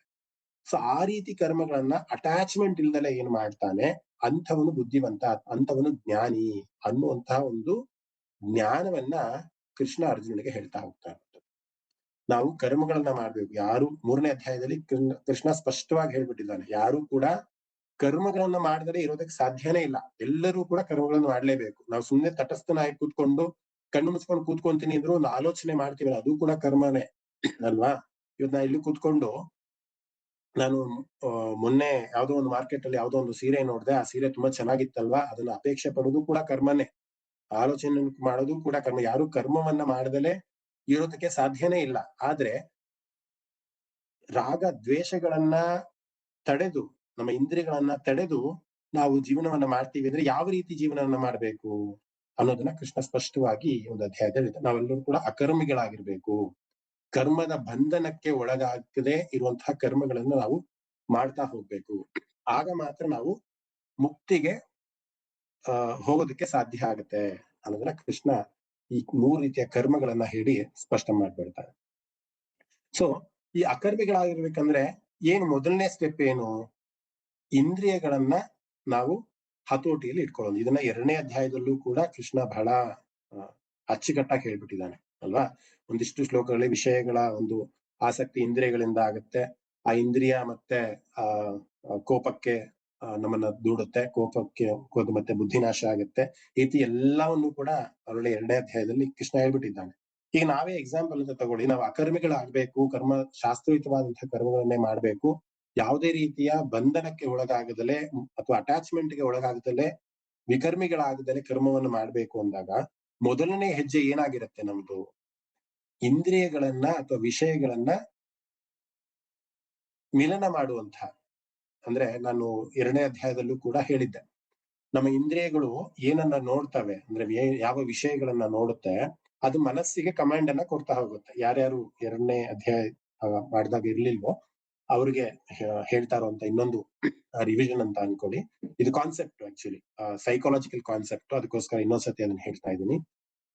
ವಿಷಯಗಳು ಅಂತ ಅಂದ್ರೆ ನಮಗೆ ಕಣ್ಣಿಗೆ ಕಾಣಿಸುವಂತಹ ಎಲ್ಲಾ ವಿಚಾರಗಳು, ಅದು ಸೀರೆ ಆಗಿರ್ಬೋದು ಅಥವಾ ಬೇರೆ ಯಾವ್ದು ವಸ್ತು ಆಗಿರ್ಬೋದು, ಇವೆಲ್ಲವೂ ಕೂಡ ವಿಷಯಗಳು ಅಂತ ಕರಿತೀವಿ. ಇನ್ನು ನಮ್ಮ ಇಂದ್ರಿಯಗಳು ಅಂದ್ರೆ ಕಣ್ಣು, ಕಿವಿ, ಮೂಗು, ನಾಲಿಗೆ, ಇವೆಲ್ಲವೂ ಕೂಡ ಇಂದ್ರಿಯಗಳು. ನಮ್ಮ ಇಂದ್ರಿಯಗಳು ಏನ್ ಮಾಡುತ್ತೆ? ವಿಷಯಗಳನ್ನ ನೋಡ್ತಾ ಹೋಗುತ್ತೆ. ನೋಡ್ತಾ ಏನ್ ಮಾಡುತ್ತೆ? ಆ ಮನಸ್ಸಿಗೆ ಕಮಾಂಡ್ ಅನ್ನ ಕೊಡುತ್ತೆ. ಆ ಸೀರೆ ಚೆನ್ನಾಗಿದೆ, ಆ ಅಪಾರ್ಟ್ಮೆಂಟ್ ಚೆನ್ನಾಗಿದೆ, ಆ ಕಾರ್ ತುಂಬಾ ಚೆನ್ನಾಗಿದೆ, ಆ ಕಾರ್ ಯಾರೋ ಒಬ್ಬ ತಗೊಂಡಿದ್ರೆ ನಾನು ಕೂಡ ತಗೊಬೇಕು. ಇಂದ್ರಿಯದ ಸಹಾಯದಿಂದ, ಕಣ್ಣಿನ ನೋಟದಿಂದ, ಕಿವಿಯ ಒಂದು ಆಹ್ಲಾದತೆಯಿಂದ ಅಥವಾ ಟೇಸ್ಟಿನ ಒಂದು ಇದರಿಂದ ವಿಷಯಗಳ ಗ್ರಹಣೆಯನ್ನ ಮಾಡಿ ಮನಸ್ಸಿಗೆ ಕಮಾಂಡ್ ಅನ್ನ ಕೊಡುತ್ತೆ. ಈ ಮನಸ್ಸು ಅನ್ನೋದು ಯಾವ ರೀತಿ ಅಂತ ಅಂದ್ರೆ ಒಂದು ಟೆಂಪ್ರವರಿ ರ್ಯಾಮ್ ಅಂತ ಕರಿಬಹುದು, ಅಂದ್ರೆ ರ್ಯಾಂಡಮ್ ಆಕ್ಸೆಸ್ ಮೆಮೊರಿ ಅಂತ ಮೊಬೈಲ್ ಗಳಲ್ಲಿ ಹೇಳ್ತೀವಲ್ಲ. ರ್ಯಾಂಡಮ್ ಆಕ್ಸೆಸ್ ಮೆಮೊರಿ ಅಂದ್ರೆ ಆ ಕ್ಷಣಕ್ಕೆ ಮಾತ್ರ ಅದು ತಗೊಳುತ್ತೆ ಕಮಾಂಡ್. ಇನ್ನೊಂದ್ ಸ್ವಲ್ಪ ದಿನ ಆದ್ಮೇಲೆ ಅದು ಮರ್ತ್ ಹೋಗುತ್ತೆ, ಅದು ಸದಾಕಾಲ ಇಟ್ಕೊಂಡಿರಲ್ಲ. ಯಾವುದು ಸದಾಕಾಲ ಇಟ್ಕೊಂಡಿರತ್ತೆ ಅಂತ ಅಂದ್ರೆ ಈ ಮನಸ್ಸು ಅನ್ನೋದು ಈ ಚಿತ್ತಕ್ಕೆ ಕಮಾಂಡ್ ಅನ್ನ ಕೊಟ್ಟಾಗ ಚಿತ್ತ ಅನ್ನುವಂಥದ್ದು ಪರ್ಮನೆಂಟ್ ಆಗಿ ವಿಷಯಗಳನ್ನ ಇಟ್ಕೊಳ್ಳುತ್ತೆ. ಒಂದು ವಿಚಾರವನ್ನ, ಈಗ ನಾನು ಮನೆ ತಗೊಬೇಕು ಅನ್ನುವಂತಹ ವಿಚಾರವನ್ನ ಇವತ್ತು ನಾನು ಆಲೋಚನೆ ಮಾಡಿ ನಾಳೆಗೆ ಅದನ್ನ ಮತ್ತೆ ಆಲೋಚನೆಯನ್ನ ಮಾಡ್ಲಿಲ್ಲ ಅಂತ ಅಂದ್ರೆ ಅದು ಟೆಂಪ್ರವರಿ ಮಾತ್ರ ಮನಸ್ಸಲ್ಲಿ ಇರುತ್ತೆ, ತಗೊಬೇಕು ಮನೆ ಅನ್ನುವಂಥದ್ದು. ಈ ನಾಳೆ, ನಾಡಿದ್ದು, ಮುಂದಿನ ತಿಂಗಳು ಅದೇ ವಿಚಾರದಲ್ಲಿ ದೀರ್ಘವಾಗಿ ನಾವು ಆಲೋಚನೆಯನ್ನು ಮಾಡ್ತಾ ಮಾಡ್ತಾ ಮಾಡ್ತಾ ಹೋದಾಗ ಏನಾಗುತ್ತೆ? ಮನಸ್ಸು ಅದನ್ನ ಚಿತ್ತಕ್ಕೆ ರಿಜಿಸ್ಟರ್ ಮಾಡ್ಬಿಡುತ್ತೆ. ಅಂದ್ರೆ ಚಿತ್ತದಲ್ಲಿ ನಾವು ಮಲಗಿದ್ದಲ್ಲೂ ಕೂಡ, ಸೂಕ್ಷ್ಮ ಮನಸ್ಸಲ್ಲೂ ಕೂಡ, ನಾವು ನಿದ್ರೆಯಲ್ಲಿ ಇದ್ದಾಗಲೂ ಕೂಡ, ಸ್ವಪ್ನಾವಸ್ಥೆಯಲ್ಲಿ ಇದ್ದಾಗಲೂ ಕೂಡ ಅದರದೇ ಯೋಚನೆಯನ್ನ ಬರ್ತಿರುತ್ತೆ. ಯಾಕೆಂದ್ರೆ ಆ ಚಿತ್ತ ಅದಕ್ಕೆ ಮನಸ್ಸಿಗೆ ಕಮಾಂಡ್ ಅನ್ನ ಕೊಡ್ತಾನೆ ಇರುತ್ತೆ. ಇದು ಸೈಕಾಲಜಿ. ಇದ್ರ ಬಗ್ಗೆ ಯೋಚನೆ ಮಾಡ್ತಾರೆ, ಅಪಾರ್ಟ್ಮೆಂಟ್ ತಗೊಬೇಕು, ನಾವು ಅಪಾರ್ಟ್ಮೆಂಟ್ ತಗೊಬೇಕು, ಇದನ್ನೇ ಹೇಳ್ತಿರುತ್ತೆ. ಅದನ್ನ ಬರೀ ಎಕ್ಸಾಂಪಲ್ ಕೊಡ್ತಾರೆ. ಅದು ನಾವು ಯಾವುದೇ ವಿಚಾರ ಆಗಿರ್ಬೋದು, ಇಂದ್ರಿಯಗಳಿಗೆ ಸುಖವನ್ನ ಉಂಟು ಮಾಡುವಂತ ಯಾವುದೇ ವಿಚಾರ ಆಗಿರ್ಬೋದು, ಅದಕ್ಕೆ ಚಿತ್ತಕ್ಕೆ ರಿಜಿಸ್ಟರ್ ಆಗುವಂತಹ ಕೆಲಸಗಳನ್ನ ಅಥವಾ ಯೋಚನೆಗಳನ್ನ ನಾವು ಮಾಡಬಾರ್ದು ಅನ್ನುವಂಥದ್ದು. ಯಾವಾಗ ಚಿತ್ತಕ್ಕೆ ಅದು ಹೋಗಿ ರಿಜಿಸ್ಟರ್ ಆಗುತ್ತೆ, ಅದರಿಂದ ಚಿತ್ತದಿಂದ ಮತ್ತೆ ನಾವು ಅದನ್ನ ಬೇರ್ಪಡಿಸ್ಬೇಕು ಅನ್ನುವಂತಹ ಒಂದು ಕಾರ್ಯ ಬಹಳ ಕಷ್ಟಕರವಾದದ್ದು. ಈ ಜನ್ಮ ಅಲ್ಲ, ಈ ಜನ್ಮ ಬಿಟ್ಟು ಮುಂದಿನ ಜನ್ಮಕ್ಕೆ ನಾವು ಹೋದ್ರೂ ಕೂಡ ಚಿತ್ತದಲ್ಲಿ ಏನ್ ರಿಜಿಸ್ಟರ್ ಆಗಿರುತ್ತೆ ಅದು ಬುಗ್ಗೆ ಬುಗ್ಗೆ ಆಗಿ ಮತ್ತೆ ನಿಮ್ಗೆ ಪ್ರಾಂಪ್ಟ್ ಮಾಡ್ತಾನೆ ಇರುತ್ತೆ. ಅದು ಒಳ್ಳೆ ಕೆಲಸ ಆಗಿರ್ಬೋದು, ಕೆಟ್ಟ ಕೆಲಸ ಆಗಿರ್ಬೋದು. ಈಗ ಸಂಗೀತ ನನಗೆ ತುಂಬಾ ಇಷ್ಟ, ಮ್ಯೂಸಿಕ್ ನಂಗೆ ತುಂಬಾ ಇಷ್ಟ ಅಂತಂದ್ರೆ ಇವತ್ತು ನಾನು ಸತತವಾಗಿ ಅಭ್ಯಾಸ ಮಾಡಿ ಮಾಡಿ ಮಾಡಿ ಮಾಡಿ ಅದನ್ನ ಚಿತ್ತದಲ್ಲಿ ನಾನು ರಿಜಿಸ್ಟರ್ ಮಾಡ್ಕೊಂಡ್ಬಿಟ್ಟಿದ್ದೀನಿ ಅಂದಾಗ, ನಾ ಈ ಜನ್ಮವನ್ನು ಬಿಟ್ಟು ಮುಂದಿನ ಜನ್ಮವನ್ನ ತೆಗೆದುಕೊಂಡ್ರು ಕೂಡ ನಾವು ಯಾವುದೋ ಚಿಕ್ಕ ವಯಸ್ಸಿನಲ್ಲಿ ರಿಯಾಲಿಟಿ ಶೋನಲ್ಲೇ ಒಳ್ಳೆ ಪ್ರತಿಭೆಯನ್ನ ಕೊಡುವಂತಹ ಒಂದು ಒಳ್ಳೆ ಗಾಯಕಿಯಾಗೋ ನರ್ತಕಿಯಾಗೋ ನಾನು ಇರ್ತೀನಿ. ಯಾಕೆಂದ್ರೆ ನನ್ನ ಚಿತ್ತದಲ್ಲಿ ಅದು ರಿಜಿಸ್ಟರ್ ಆಗಿದೆ. ಸೊ ನಮ್ಮ ಚಿತ್ತದಲ್ಲಿ ನಾವ್ ಏನನ್ನ ರಿಜಿಸ್ಟರ್ ಮಾಡ್ತೀವಿ ಅದು ನಮ್ಮ ದಿನನಿತ್ಯದ ಕರ್ಮಗಳ ಬಗ್ಗೆ ಅದು ಡಿಪೆಂಡ್ ಆಗುತ್ತೆ. ನಮ್ಮ ಮನಸ್ಸು ನಮ್ಮ ಚಿತ್ತಕ್ಕೆ ಯಾವ ರೀತಿಯ ಕಮಾಂಡ್ ಅನ್ನ ಕೊಡ್ತಾ ಕೊಡ್ತಾ ಕೊಡ್ತಾ ಹೋಗುತ್ತೆ, ಯಾವ್ದ್ರ ಬಗ್ಗೆ ತುಂಬಾ ಜಾಸ್ತಿ ಆಲೋಚನೆ ನಾವು ಮಾಡ್ತೀವಿ, ಯಾರ ಮೇಲೆ ತುಂಬಾ ಮನಸ್ಸನ್ನ ಇಟ್ಕೊಂಡಿರ್ತೀವಿ, ಯಾರ ಮೇಲೆ ತುಂಬಾ ಅಟ್ಯಾಚ್ಮೆಂಟ್ ನಾವು ಬೆಳೆಸ್ಕೊಂತ ಹೋಗ್ತೀವಿ, ಅದು ನಮ್ಮ ಚಿತ್ತಕ್ಕೆ ರಿಜಿಸ್ಟರ್ ಆಗೋದಕ್ಕೆ ಕಾರಣ ಆಗ್ತಾ ಹೋಗುತ್ತೆ ಅಂತ. ಸೊ ಮುಂದುವರಿತಾ ಕೃಷ್ಣ ಹೇಳ್ತಾ ಹೋಗ್ತಾನೆ, 2 ರೀತಿಯ ಜನರನ್ನ ಸಾಮಾನ್ಯವಾಗಿ ನಾವು ನೋಡ್ತೀವಿ. ಒಂದು ಮನಸ್ಸಿನಲ್ಲಿ ದೃಢವಾಗಿ ಸಂಕಲ್ಪ ಇರುತ್ತೆ, ನಾನು ಪರಮಾತ್ಮನನ್ನೇ ಕಾಣ್ಬೇಕು, ಪರಮಾತ್ಮನೇ ನನ್ನ ಗುರಿ ಅನ್ನುವಂಥದ್ದು. ಅವನು ಕಣ್ಣು ಮುಚ್ಕೊಂಡು ಬೇರೆ ಕಡೆ ಏನೇ ಕೆಲಸ, ದಿನನಿತ್ಯದ ಏನೇ ಕೆಲಸಗಳನ್ನ ಮಾಡ್ಕೊಂಡ್ ಬಂದ್ರು ಕೂಡ ಆಂತರಿಕವಾಗಿ ಪರಿಶುದ್ಧನಾಗಿರ್ತಾನೆ. ಇದು ಒಂದು ರೀತಿಯ ಜನ.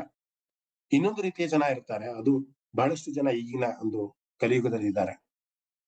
ಒಳಗಡೆ ಮನಸ್ಸಿನಲ್ಲಿ ಬರೀ ಕಲ್ಮಶವೇ ತುಂಬಿಕೊಂಡಿರ್ತಾರೆ, ಆದ್ರೆ ಹೊರಗಡೆ ಕಾಣಿಸೋದು ಮಾತ್ರ ತಾನು ತುಂಬಾ ಸಾಚ, ತುಂಬಾ ಒಳ್ಳೆಯವನು, ತುಂಬಾ ಸಾತ್ವಿಕನು ಅನ್ನುವಂಥ ಒಂದು ಬೂಟಾಟಿಕೆಯ ಒಂದು ಜೀವನವನ್ನ ಮಾಡ್ತಾ ಇರ್ತಾನೆ. ಡಿ ವಿ ಜಿ ಅವರು ಒಂದು ಕಗ್ಗ, ಕನ್ನಡದ ಭಗವದ್ಗೀತೆ ಅಂತಾನೆ ಹೇಳ್ತಾರೆ ಡಿ ವಿ ಜಿ ಅವರ ಒಂದು ಕಗ್ಗಗಳನ್ನ.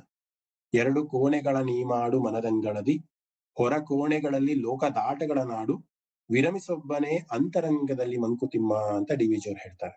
ಅಂದ್ರೆ ಎರಡು ಕೋಣೆಗಳ ನೀಮಾಡು ಮನದಂಗಳದಿ, ನಮ್ಮ ಮನಸ್ಸಿನಲ್ಲಿ ಎರಡು ಕೋಣೆಗಳನ್ನ ನಾವೇ ಮಾಡ್ಕೊಬೇಕಂತ. ಒಂದು ಕೋಣೆಯಲ್ಲಿ ವಿರಮಿಸೊಬ್ಬನೇ ಅಂತರಂಗದಲ್ಲಿ, ಒಂದು ಕೋಣೆ ನಮ್ಮ ಅಂತರಂಗದಲ್ಲಿ ವಿಹರಿಸಬೇಕು ಮಾಡ್ಬೇಕು. ನನ್ನ ಗುರಿ ಏನು, ಆಧ್ಯಾತ್ಮ ಅನ್ನೋದೇ ನನ್ನ ಗುರಿ, ದೇವರನ್ನ ಕಾಣಬೇಕು ಅನ್ನೋದೇ ನನ್ನ ಗುರಿ ಅನ್ನೋದು ಒಂದು ಕೋಣೆ.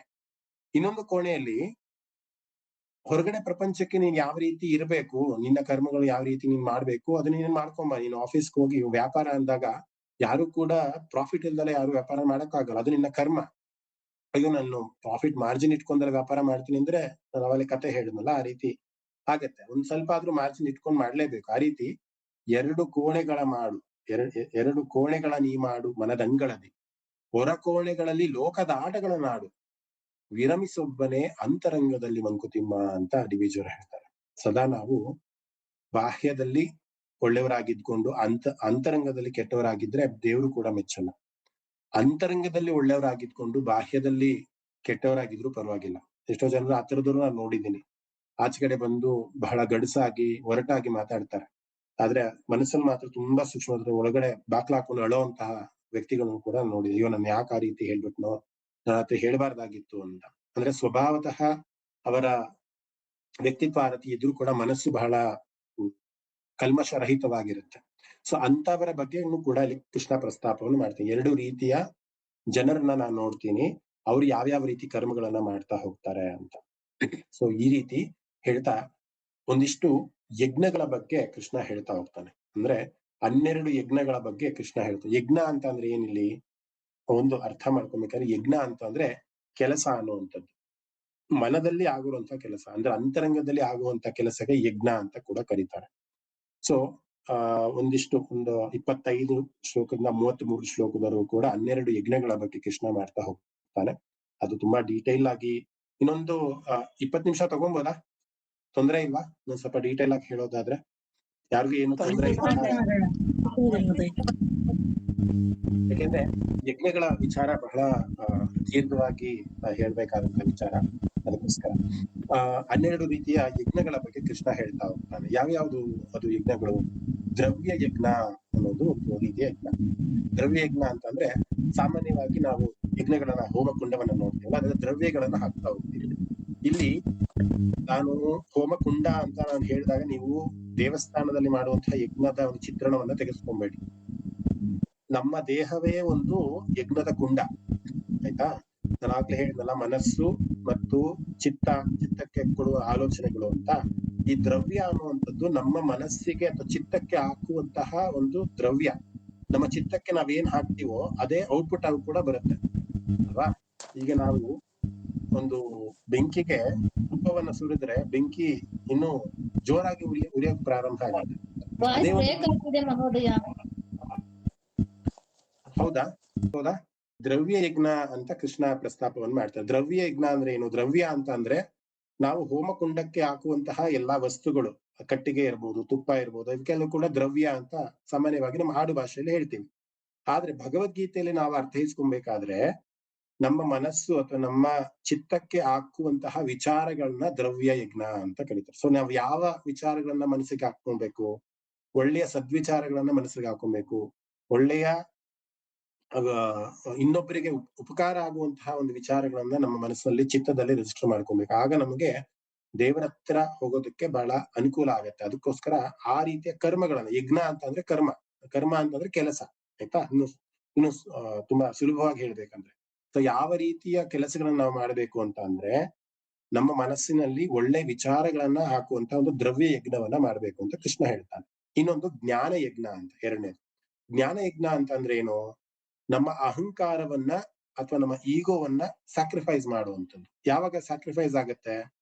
ಈಗ 4 ಗಂಟೆಯಿಂದ ಕೂತ್ಕೊಂಡು 5:40 ತನಕ ನೀವು ತಟಸ್ಥರಾಗಿ ಇಲ್ಲಿ ಕೂತ್ಕೊಂಡು ಏನೋ ಒಂದು ಜ್ಞಾನವನ್ನ ತಿಳ್ಕೊಬೇಕು ಅಂತ ನೀವು ಸಂಕಲ್ಪವನ್ನು ಮಾಡಿದ್ದೀರಾ.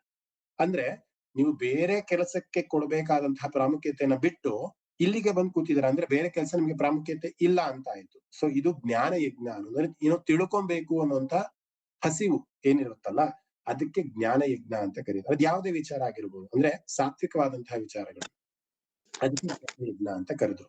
ಇನ್ನೊಂದು ಧಮಯಜ್ಞ ಅನ್ನುವಂಥದ್ದು.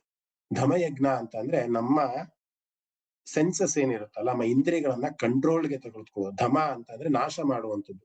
ಈಗ ನಾನು ತಿನ್ಬೇಕು ಇದನ್ನ ಅಂದ್ರೆ ತಿನ್ಲೇಬೇಕು ಅನ್ನುವಂತ ಒಂದು ಆ ಪ್ರವೃತ್ತಿ ಇರುತ್ತಲ್ಲ. ನಿಮ್ಗೆ ಗುಲಾಬ್ ಜಾಮೂನ್ ಕಂಡ್ರೆ ತುಂಬಾ ಇಷ್ಟ. ಅಲ್ಲಿ ಅಮ್ಮ ಗುಲಾಬ್ ಜಾಮೂನ್ ಮಾಡಿಟ್ಟಿರ್ತಾರೆ. ಇಲ್ಲ ನಾನ್ ಶುಗರ್ ಇದೆ ನಾನ್ ತಿನ್ನಲ್ಲ ಅನ್ನುವಂತ ಒಂದು ಕಂಟ್ರೋಲ್ಡ್ ಮೈಂಡ್ ಇರುತ್ತಲ್ಲ, ಇದಕ್ಕೆ ಧಮಯಜ್ಞ ಅಂತ ಕರೆಯುವಂಥದ್ದು. ಇನ್ನ ಮುಂದಿನ ಯಜ್ಞ ವಿಷಯ ಭೋಗ ಯಜ್ಞ ಅನ್ನುವಂಥದ್ದು. ಅಂದ್ರೆ ಡಿಸಿಪ್ಲಿನ್ ಆಗಿರುವಂಥದ್ದು. ನಮ್ಮ ಆರ್ಗನ್ಸ್, ನಮ್ಮ ದೇಹದ ಅವಯವಗಳೇನಿದೆ, ನಮ್ಮ ಅಂಗಗಳೇನಿದೆ, ಅದನ್ನ ಬಹಳ ಡಿಸಿಪ್ಲಿನ್ಡ್ ಆಗಿ ಇಟ್ಕೊಳ್ಳೋರಂಥದ್ದು, ಬಹಳ ಶುಚಿಯಾಗಿರುವಂಥದ್ದು. ದಿನಾ ಸ್ನಾನವನ್ನ ಮಾಡಿ ಶುಚಿರ್ಭೂತರ ಆಂತರಿಕವಾಗಿ ಮತ್ತೆ ಬಾಹ್ಯವಾಗಿ ಶುಚಿತ್ವವನ್ನ ಕಾಪಾಡಿಕೊಳ್ಳುವಂಥದ್ದು.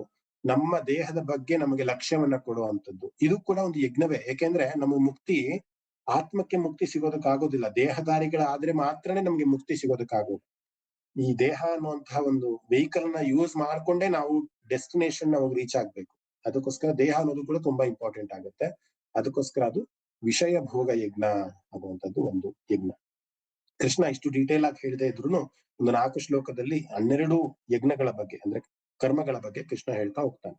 ಇನ್ನ ಶಮಯಜ್ಞ ಅನ್ನುವಂಥದ್ದು. ಶಮಯಜ್ಞ ಅಂತಂದ್ರೆ ಮೆಂಟಲ್ ಡಿಸಿಪ್ಲಿನ್ ಅನ್ನುವಂಥದ್ದು. ಇಟ್ಸ್ ಆಲ್ಸೋ ಕಾಲ್ಡ್ ಆಸ್ ಆತ್ಮ ಸಂಯಮ ಯೋಗ ಅಂತ ನಾವೇನು 6ನೇ ಅಧ್ಯಾಯದಲ್ಲಿ ತಿಳ್ಕೊಂತ ಹೋಗ್ತೀವಿ. ಅದರ ಬಗ್ಗೆ ಅಂದ್ರೆ ಮೆಂಟಲಿ ಡಿಸಿಪ್ಲಿನ್ಡ್ ಆಗಿ ಹೇಗಿರೋದು. ಯಾರೋ ಒಬ್ರು ಬಂದು ನಿಮ್ಗೆ ಬಹಳ ತುಚ್ಛವಾದಂತಹ ಮಾತಲ್ಲಿ ಬಂದು ಬೈದ್ಬಿಟ್ಟು ಹೊರಟೋದ್ರು, ನೀವು ಕೂಡ ಅವ್ರಿಗೆ ಅದೇ ತರ ರೆಸ್ಪಾಂಡ್ ಮಾಡಿದ್ರೆ ಅವ್ರಿಗೂ ನಿಮ್ಗೂ ಏನ್ ವ್ಯತ್ಯಾಸ ಇರುತ್ತೆ ಅಲ್ವಾ? ಏನು ಕೂಡ ವ್ಯತ್ಯಾಸ ಇರೋದಿಲ್ಲ. ಆ ರೀತಿಯ ಒಂದು ಡಿಸಿಪ್ಲಿನ್ ಅಂದ್ರೆ ಮೆಂಟಲ್ ಡಿಸಿಪ್ಲಿನ್ ಯಾವ ರೀತಿ ನೀವು ಸಂಪಾದನೆ ಮಾಡ್ಕೊಂತೀರಾ, ಅದು ಶಮಯಜ್ಞ. ಅಂದ್ರೆ ಶಮನ ಮಾಡುವಂತಂದ್ರೆ ಆಂತರಿಕವಾಗಿ ಮೆಂಟಲ್ ಡಿಸಿಪ್ಲಿನ್ ತೆಗೆದುಕೊಳ್ಳೋದು ಹೇಗೆ ಅನ್ನುವಂಥದ್ದು. ಸೊ ಹಾಗೆ ದ್ರವ್ಯ ಯಜ್ಞ ಅನ್ನುವಂಥದ್ದು ಒಂದು ಯಜ್ಞ. ದ್ರವ್ಯ ಯಜ್ಞ ಅಂತಂದ್ರೆ ನಮ್ಮಲ್ಲಿರುವಂತಹ ಜ್ಞಾನವನ್ನ, ನಮ್ಮಲ್ಲಿರುವಂತಹ ದುಡ್ಡನ್ನ ಇನ್ನೊಬ್ರಿಗೆ, ದ್ರವ್ಯ ಅಂತಂದ್ರೆ ಬಹಳ ಅಮೂಲ್ಯವಾದದ್ದು ಅನ್ನೋ ಅರ್ಥ ಬರುತ್ತೆ. ಅದನ್ನ ಇನ್ನೊಬ್ರಿಗೆ ಹಂಚುವಂಥದ್ದು. ಇವತ್ತು ನಾನು ಮಂಡೇ ಟು ಫ್ರೈಡೆ ನನಗೆ ಆಫೀಸ್ ಇದ್ರು ಕೂಡ ಇರೋ ಒಂದು ವೀಕೆಂಡ್ ಅಲ್ಲಿ ನನಗೆ ಗೊತ್ತಿರುವಂತಹ ವಿಚಾರಗಳನ್ನ ಇನ್ನೊಬ್ರಿಗೆ ಹಂಚ್ಬೇಕು ಅನ್ನುವಂತಹ ಒಂದು ಆಲೋಚನೆ ಇದೆಯಲ್ಲ, ಇದು ದ್ರವ್ಯ ಯಜ್ಞ. ನನ್ನಲ್ಲಿರೋದು ಏನೋ ಒಂದಿದೆ, ಅದು ಇನ್ನೊಬ್ರಿಗೆ ಹಂಚ್ತಾ ಇದ್ದೀನಿ ಅನ್ನೋದೇ ದ್ರವ್ಯ ಯಜ್ಞ. ಈಗ ನೀವು ಕಲ್ತ ಮೇಲೆ ಇದನ್ನ ನೀವ್ ಇನ್ನೊಂದು 10 ಜನಕ್ಕೆ ಹಂಚ್ತೀರಲ್ಲ, ಅದು ಕೂಡ ದ್ರವ್ಯ ಯಜ್ಞ ಅಂದ್ರೆ ಶೇರಿಂಗ್. ಅದು ಬರೀ ನಾಲೆಡ್ಜ್ ಅಂತಾನೆ ಅಲ್ಲ, ನಿಮ್ಮಲ್ಲಿರುವಂತಹ ಹಣ ಆಗಿರ್ಬೋದು, ಸಂಪತ್ತಾಗಿರ್ಬೋದು, ಎಲ್ಲರೂ ಕೂಡ ಸುಖವಾಗಿರ್ಬೇಕು ಅನ್ನುವಂತಹ ಮನೋಭಾವದಿಂದ ಯಾರು ಕರ್ಮಗಳನ್ನ ಮಾಡ್ತಾರೆ ಅದಕ್ಕೆ ದ್ರವ್ಯ ಯಜ್ಞ ಅಂತ ಕರೆಯುವಂತ. ಇನ್ನು ಮುಂದಿಂದು ತಪೋ ಯಜ್ಞ ಅನ್ನುವಂಥದ್ದು. ತುಂಬಾ ಫಾಸ್ಟ್ ಆಗಿ ಹೋಗ್ತಾ ಇದ್ದೀನಿ ಅನ್ಸುತ್ತೆ, ಯಾಕೆಂದ್ರೆ ನನ್ಗೆ ಗೊತ್ತಿದೆ ತುಂಬಾ ಕೂತ್ಕೊಳಕ್ ಆಗಲ್ಲ ತುಂಬಾ ಕ್ಲಾಸ್ ಅಲ್ಲೇ ಅಂತ. ರೆಕಾರ್ಡಿಂಗ್ ನ ಕೇಳಿಸ್ಕೊಂಡು ದಯವಿಟ್ಟು ನೀವು ನೋಟ್ಸ್ ನ ಮಾಡ್ಕೊಳ್ಳಿ. ತಪೋಯಜ್ಞ ಅಂತ ಅಂದ್ರೆ ತಪಸ್ಸು ಮಾಡುವುದು. ಈಗ ಏಕಾದಶಿಯನ್ನು ಮಾಡುವಂಥದ್ದು, ಅಥವಾ ಸುಮಾರು ಜನ ಈಗಿನ ಕಾಲ ಶಬರಿಮಲೆಗೆ ಹೋಗ್ತಾರೆ, ವ್ರತವನ್ನ ಮಾಡ್ತಾರೆ, ಸಂಕಷ್ಟಿಯನ್ನ ಮಾಡ್ತಾರೆ. ಈ ರೀತಿ ಕಾರ್ಯಗಳಿಂದ ಮನಸ್ಸನ್ನ ತುಂಬಾ ಡಿಸಿಪ್ಲಿನ್ಡ್ ಆಗಿ ಇಟ್ಕೊಳ್ಳೋದಕ್ಕೆ ತಪೋಯಜ್ಞ ಅನ್ನುವಂಥದ್ದು. ಅಂದ್ರೆ mental willingness to do something good. ಏಕಾದಶಿಯನ್ನು ಮಾಡುವಂತ, ಉಪವಾಸವನ್ನ ಇರುವಂತದ್ದು, ಆ ಸಮಯವನ್ನ ದೇವರಿಗೋಸ್ಕರ ಮೀಸಲಿಡುವಂತಹ ಒಂದು ಕಾರ್ಯವನ್ನ ಮಾಡುವಂಥದ್ದು. ಇನ್ನೂ ಸ್ವಲ್ಪ ಜನ ಇರ್ತಾರೆ ಯೋಗವನ್ನ ಮಾಡ್ತಾರೆ. ಯಾವ ರೀತಿ ಯೋಗವನ್ನ? ಪೂರಕ, ಕುಂಭಕ, ರೇಚಕ ಅನ್ನುವಂತಹ 3 ಕ್ರಿಯೆಗಳನ್ನ ನಾವೇನು ನೋಡ್ತೀವಿ, ಪ್ರಾಣಾಯಾಮದ ಒಂದು ರೀತಿ ಆಗಿರ್ಬೋದು. ಈ ರೀತಿಯ ಒಂದು ಕಾರ್ಯಗಳನ್ನ, ಕರ್ಮಗಳನ್ನ ಮಾಡ್ತಾ ನಮ್ಮ ಫಿಸಿಕಲ್ ಬಾಡಿಯನ್ನ ಮತ್ತೆ ಮೆಂಟಲ್ ಬಾಡಿಯನ್ನ ಯಾವ ರೀತಿ ಸಮತೋಲನವಾಗಿ ನಾವು ಇಟ್ಕೊಳ್ಳೋಕೆ ಸಾಧ್ಯ ಆಗತ್ತೆ ಅನ್ನೋದೇ ಈ 12 ಯಜ್ಞಗಳ ಬಗ್ಗೆ ಕೃಷ್ಣ ಹೇಳ್ತಾ ಹೋಗ್ತಾ ಇರುವಂಥದ್ದು. ಯಾರು ಈ ರೀತಿ ಮನಸ್ಸನ್ನ, ದೇಹವನ್ನ ಬಹಳ ಶುಭ್ರವಾಗಿ ಇಟ್ಕೊಂಡಿರ್ತಾರೆ, ಬಹಳ ಅಚ್ಚುಕಟ್ಟಾಗಿ ತಮ್ಮ ಕೆಲಸಗಳನ್ನ ಮಾಡ್ತಾ ಹೋಗ್ತಾರೆ, ಅಂಥವರಿಗೆ ನಾನು ಸಿಗ್ತೀನಿ, ನಾನು ಅಂತಂದ್ರೆ ಪರಮಾತ್ಮ ಸಿಗ್ತಾ ಹೋಗ್ತೀನಿ ಅಂತ ಕೃಷ್ಣ ಹೇಳ್ತಾ ಹೋಗ್ತಾನೆ. ಇನ್ನ ಕೊನೆಯಲ್ಲಿ ಶಿಷ್ಯ ಮತ್ತೆ ಗುರು ಯಾವ ರೀತಿ ಇರಬೇಕು, ಇದೊಂದು ಜ್ಞಾನ ಅಲ್ವಾ. ಜ್ಞಾನ ಕರ್ಮ ಸನ್ಯಾಸ ಯೋಗ ಅಂತಾರೆ ಈ ಅಧ್ಯಾಯದ ಹೆಸರು. ಈ ಜ್ಞಾನವನ್ನ ಸಂಪಾದನೆ ಮಾಡ್ಕೊಬೇಕು ಅಂದ್ರೆ ಯಾವ ರೀತಿ ಮನಸ್ಥಿತಿ ಇರಬೇಕು ಒಬ್ಬ ಮನುಷ್ಯನಿಗೆ ಅಥವಾ ಒಬ್ಬ ಸ್ಟೂಡೆಂಟ್ಗೆ. So 3 qualities of a student ಅನ್ನ ಕೃಷ್ಣ ಇಲ್ಲಿ ಹೇಳ್ತಾ ಹೋಗ್ತಾನೆ. ಒಂದು ಪ್ರಣಿಪಾತ, ಇನ್ನೊಂದು ಪರಿಪ್ರಶ್ನೆ, ಮತ್ತೆ ಇನ್ನೊಂದು ಸೇವಾ ಅನ್ನುವಂಥ ಮೂರು ಅಂಶಗಳನ್ನ ಇಲ್ಲಿ ಕೃಷ್ಣ ಹೇಳ್ತಾ ಹೋಗ್ತಾನೆ. ಏನದು ಪ್ರಣಿಪಾತ ಅಂದ್ರೆ ಏನು? ಒಬ್ಬ ಗುರುವಿಗೆ ಕಾಲಿಗೆ ಬಿದ್ದು ನಮಸ್ಕಾರವನ್ನ ಮಾಡುವಂತಹ ಒಂದು ಕ್ರಿಯೆ. ಅಂದ್ರೆ ಫಿಸಿಕಲಿ ಬಂದು ಕಾಲಿಗೆ ಬೀಳುವಂತದ್ದಲ್ಲ ಇಲ್ಲಿ ಹೇಳುವಂತದ್ದು.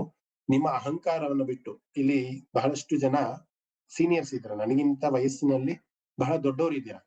ಅವ್ರಿಗೆ ಯಾವತ್ತೋ ಯಾವಲ್ಲ ಏನೋ ಅನ್ಸಿರ್ಬೋದು, ಅಯ್ಯೋ ದಿನೇಶ್ ಮಹೋದಯ ಏನು ನನ್ಗಿಂತ ಇನ್ನು ಚಿಕ್ಕವರು, ಅವ್ರ ಹತ್ರ ನಾನೇನ್ ಹೇಳಿಸ್ಕೊಳ್ಳುವಂತದ್ದು, ಅಥವಾ ಅವ್ರೇನ್ ನಾನ್ ಯಾಕೆ ಅವ್ರನ್ನ ಗುರು ಅಂತ ಹೇಳಿ, ನಾನ್ ಯಾವತ್ತು ಯಾರು ಕೂಡ ಗುರು ಅಂತ ಹೇಳಿ ಅಂತ ಯಾವತ್ತು ಹೇಳಿಲ್ಲ. ಆ ರೀತಿ ಅಂದ್ರೆ ತಮ್ಮ ಅಹಮ್ಮನ್ನ ತ್ಯಾಗ ಮಾಡಿ ಇರುವಂತದ್ದು, ಅದಕ್ಕೆ ಪ್ರಣಿಪಾತ ಅಂತ ಕರೀತಾರೆ. ಅಂದ್ರೆ ನಿಮ್ಮ ಒಂದು ಈಗೋವನ್ನ, ನಿಮ್ಮ ಒಂದು ಅಹಂಕಾರವನ್ನ ಶಮನ ಮಾಡಿ, ಯಾರಿಗೆ ಏನು ತಿಳಿದಿದೆ, ಒಂದು ಮಗುವು ಕೂಡ ಎಷ್ಟೋ ವಿಚಾರಗಳು ತಿಳಿದಿರುತ್ತೆ, ಅಂತಹ ಮಗುವು ಕೂಡ ಗುರು ಆಗ್ತಾರೆ ನಮಗೆ ಎಷ್ಟೋ ಸಂದರ್ಭಗಳಲ್ಲಿ. ಸೊ ಆ ಒಂದು ಅಹಂಕಾರವನ್ನು ಬಿಟ್ಟು ಎಲ್ಲಿ ಜ್ಞಾನ ಇರುತ್ತೋ ಅಲ್ಲಿ ಹರಿಸ್ಕೊಂಡು ಯಾರು ಹೋಗ್ತಾರೋ, ಅಥವಾ ಎಲ್ಲಿ ಹುಡುಕೊಂಡು ಯಾರು ಹೋಗ್ತಾರೋ ಅಂತವರಿಗೆ ಪ್ರಣಿಪಾತ. ಅದು ಪ್ರಣಿಪಾತ ಅಂದ್ರೆ one of the quality of a student ಅಂತ ಕೃಷ್ಣ ಹೇಳ್ತಾ ಹೋಗ್ತಾರೆ.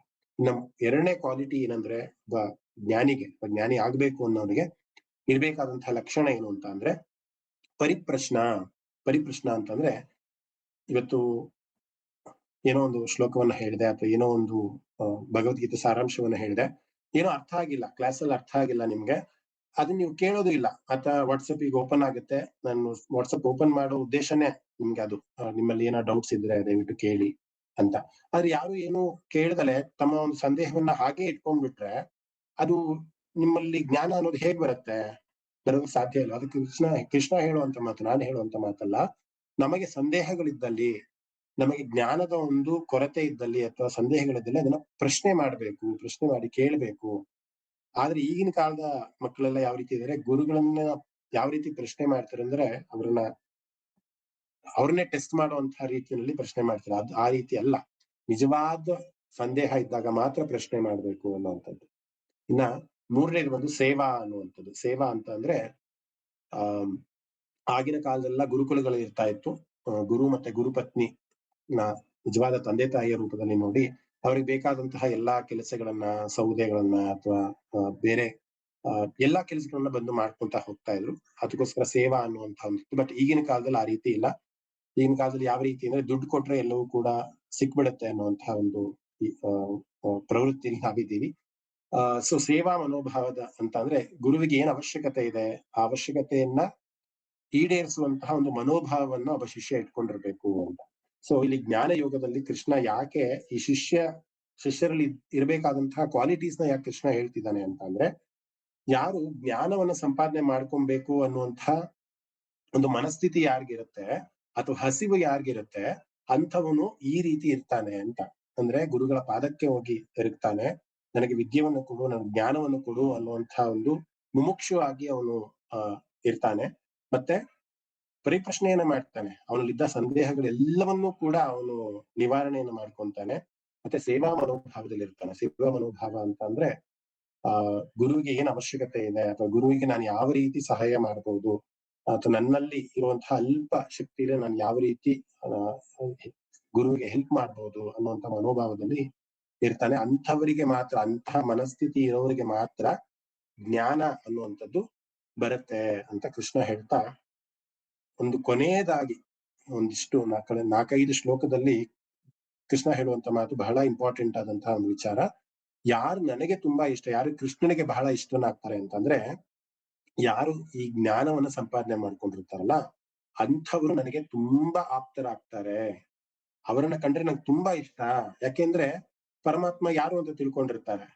ಈಗ ಅಧ್ಯಯನ ಅಂದ್ರೆ ಏನು, ಈಗ ನಾವು ಇಷ್ಟೊತ್ತು ಕೂತು ಮಾಡ್ತಾ ಇರೋದೇನು, ಪರಮಾತ್ಮ ಯಾರು ಅಂತ ತಿಳ್ಕೊಳ್ಳುವಂತ ಒಂದು ಪ್ರಯತ್ನ ಮಾಡ್ತಿದ್ದೀವಿ, ಅಥವಾ ನಾನ್ ಯಾರು ಅಂತ ತಿಳ್ಕೊಳ್ಳುವಂತ ಪ್ರಯತ್ನ ಮಾಡ್ತಿದ್ದೀವಿ. ಅದು ಇಲ್ಲಿ ಉಲ್ಲೇಖ ಆಗಿದೆ, ಶಾಸ್ತ್ರಗಳಲ್ಲಿ ಉಲ್ಲೇಖ ಆಗಿದೆ. ಪರಮಾತ್ಮ ನಿರ್ಗುಣ ನಿರಾಕಾರ ಪರಬ್ರಹ್ಮ ಸ್ವರೂಪ, ನಾವು ದೇಹಧಾರಿಗಳಾಗಿರುವಂತಹ ಆತ್ಮ, ಈ ರೀತಿ ಬಹಳಷ್ಟು ವಿಚಾರಗಳನ್ನ ಶಾಸ್ತ್ರಗಳು ಹೇಳ್ತಾ ಹೋಗುತ್ತೆ.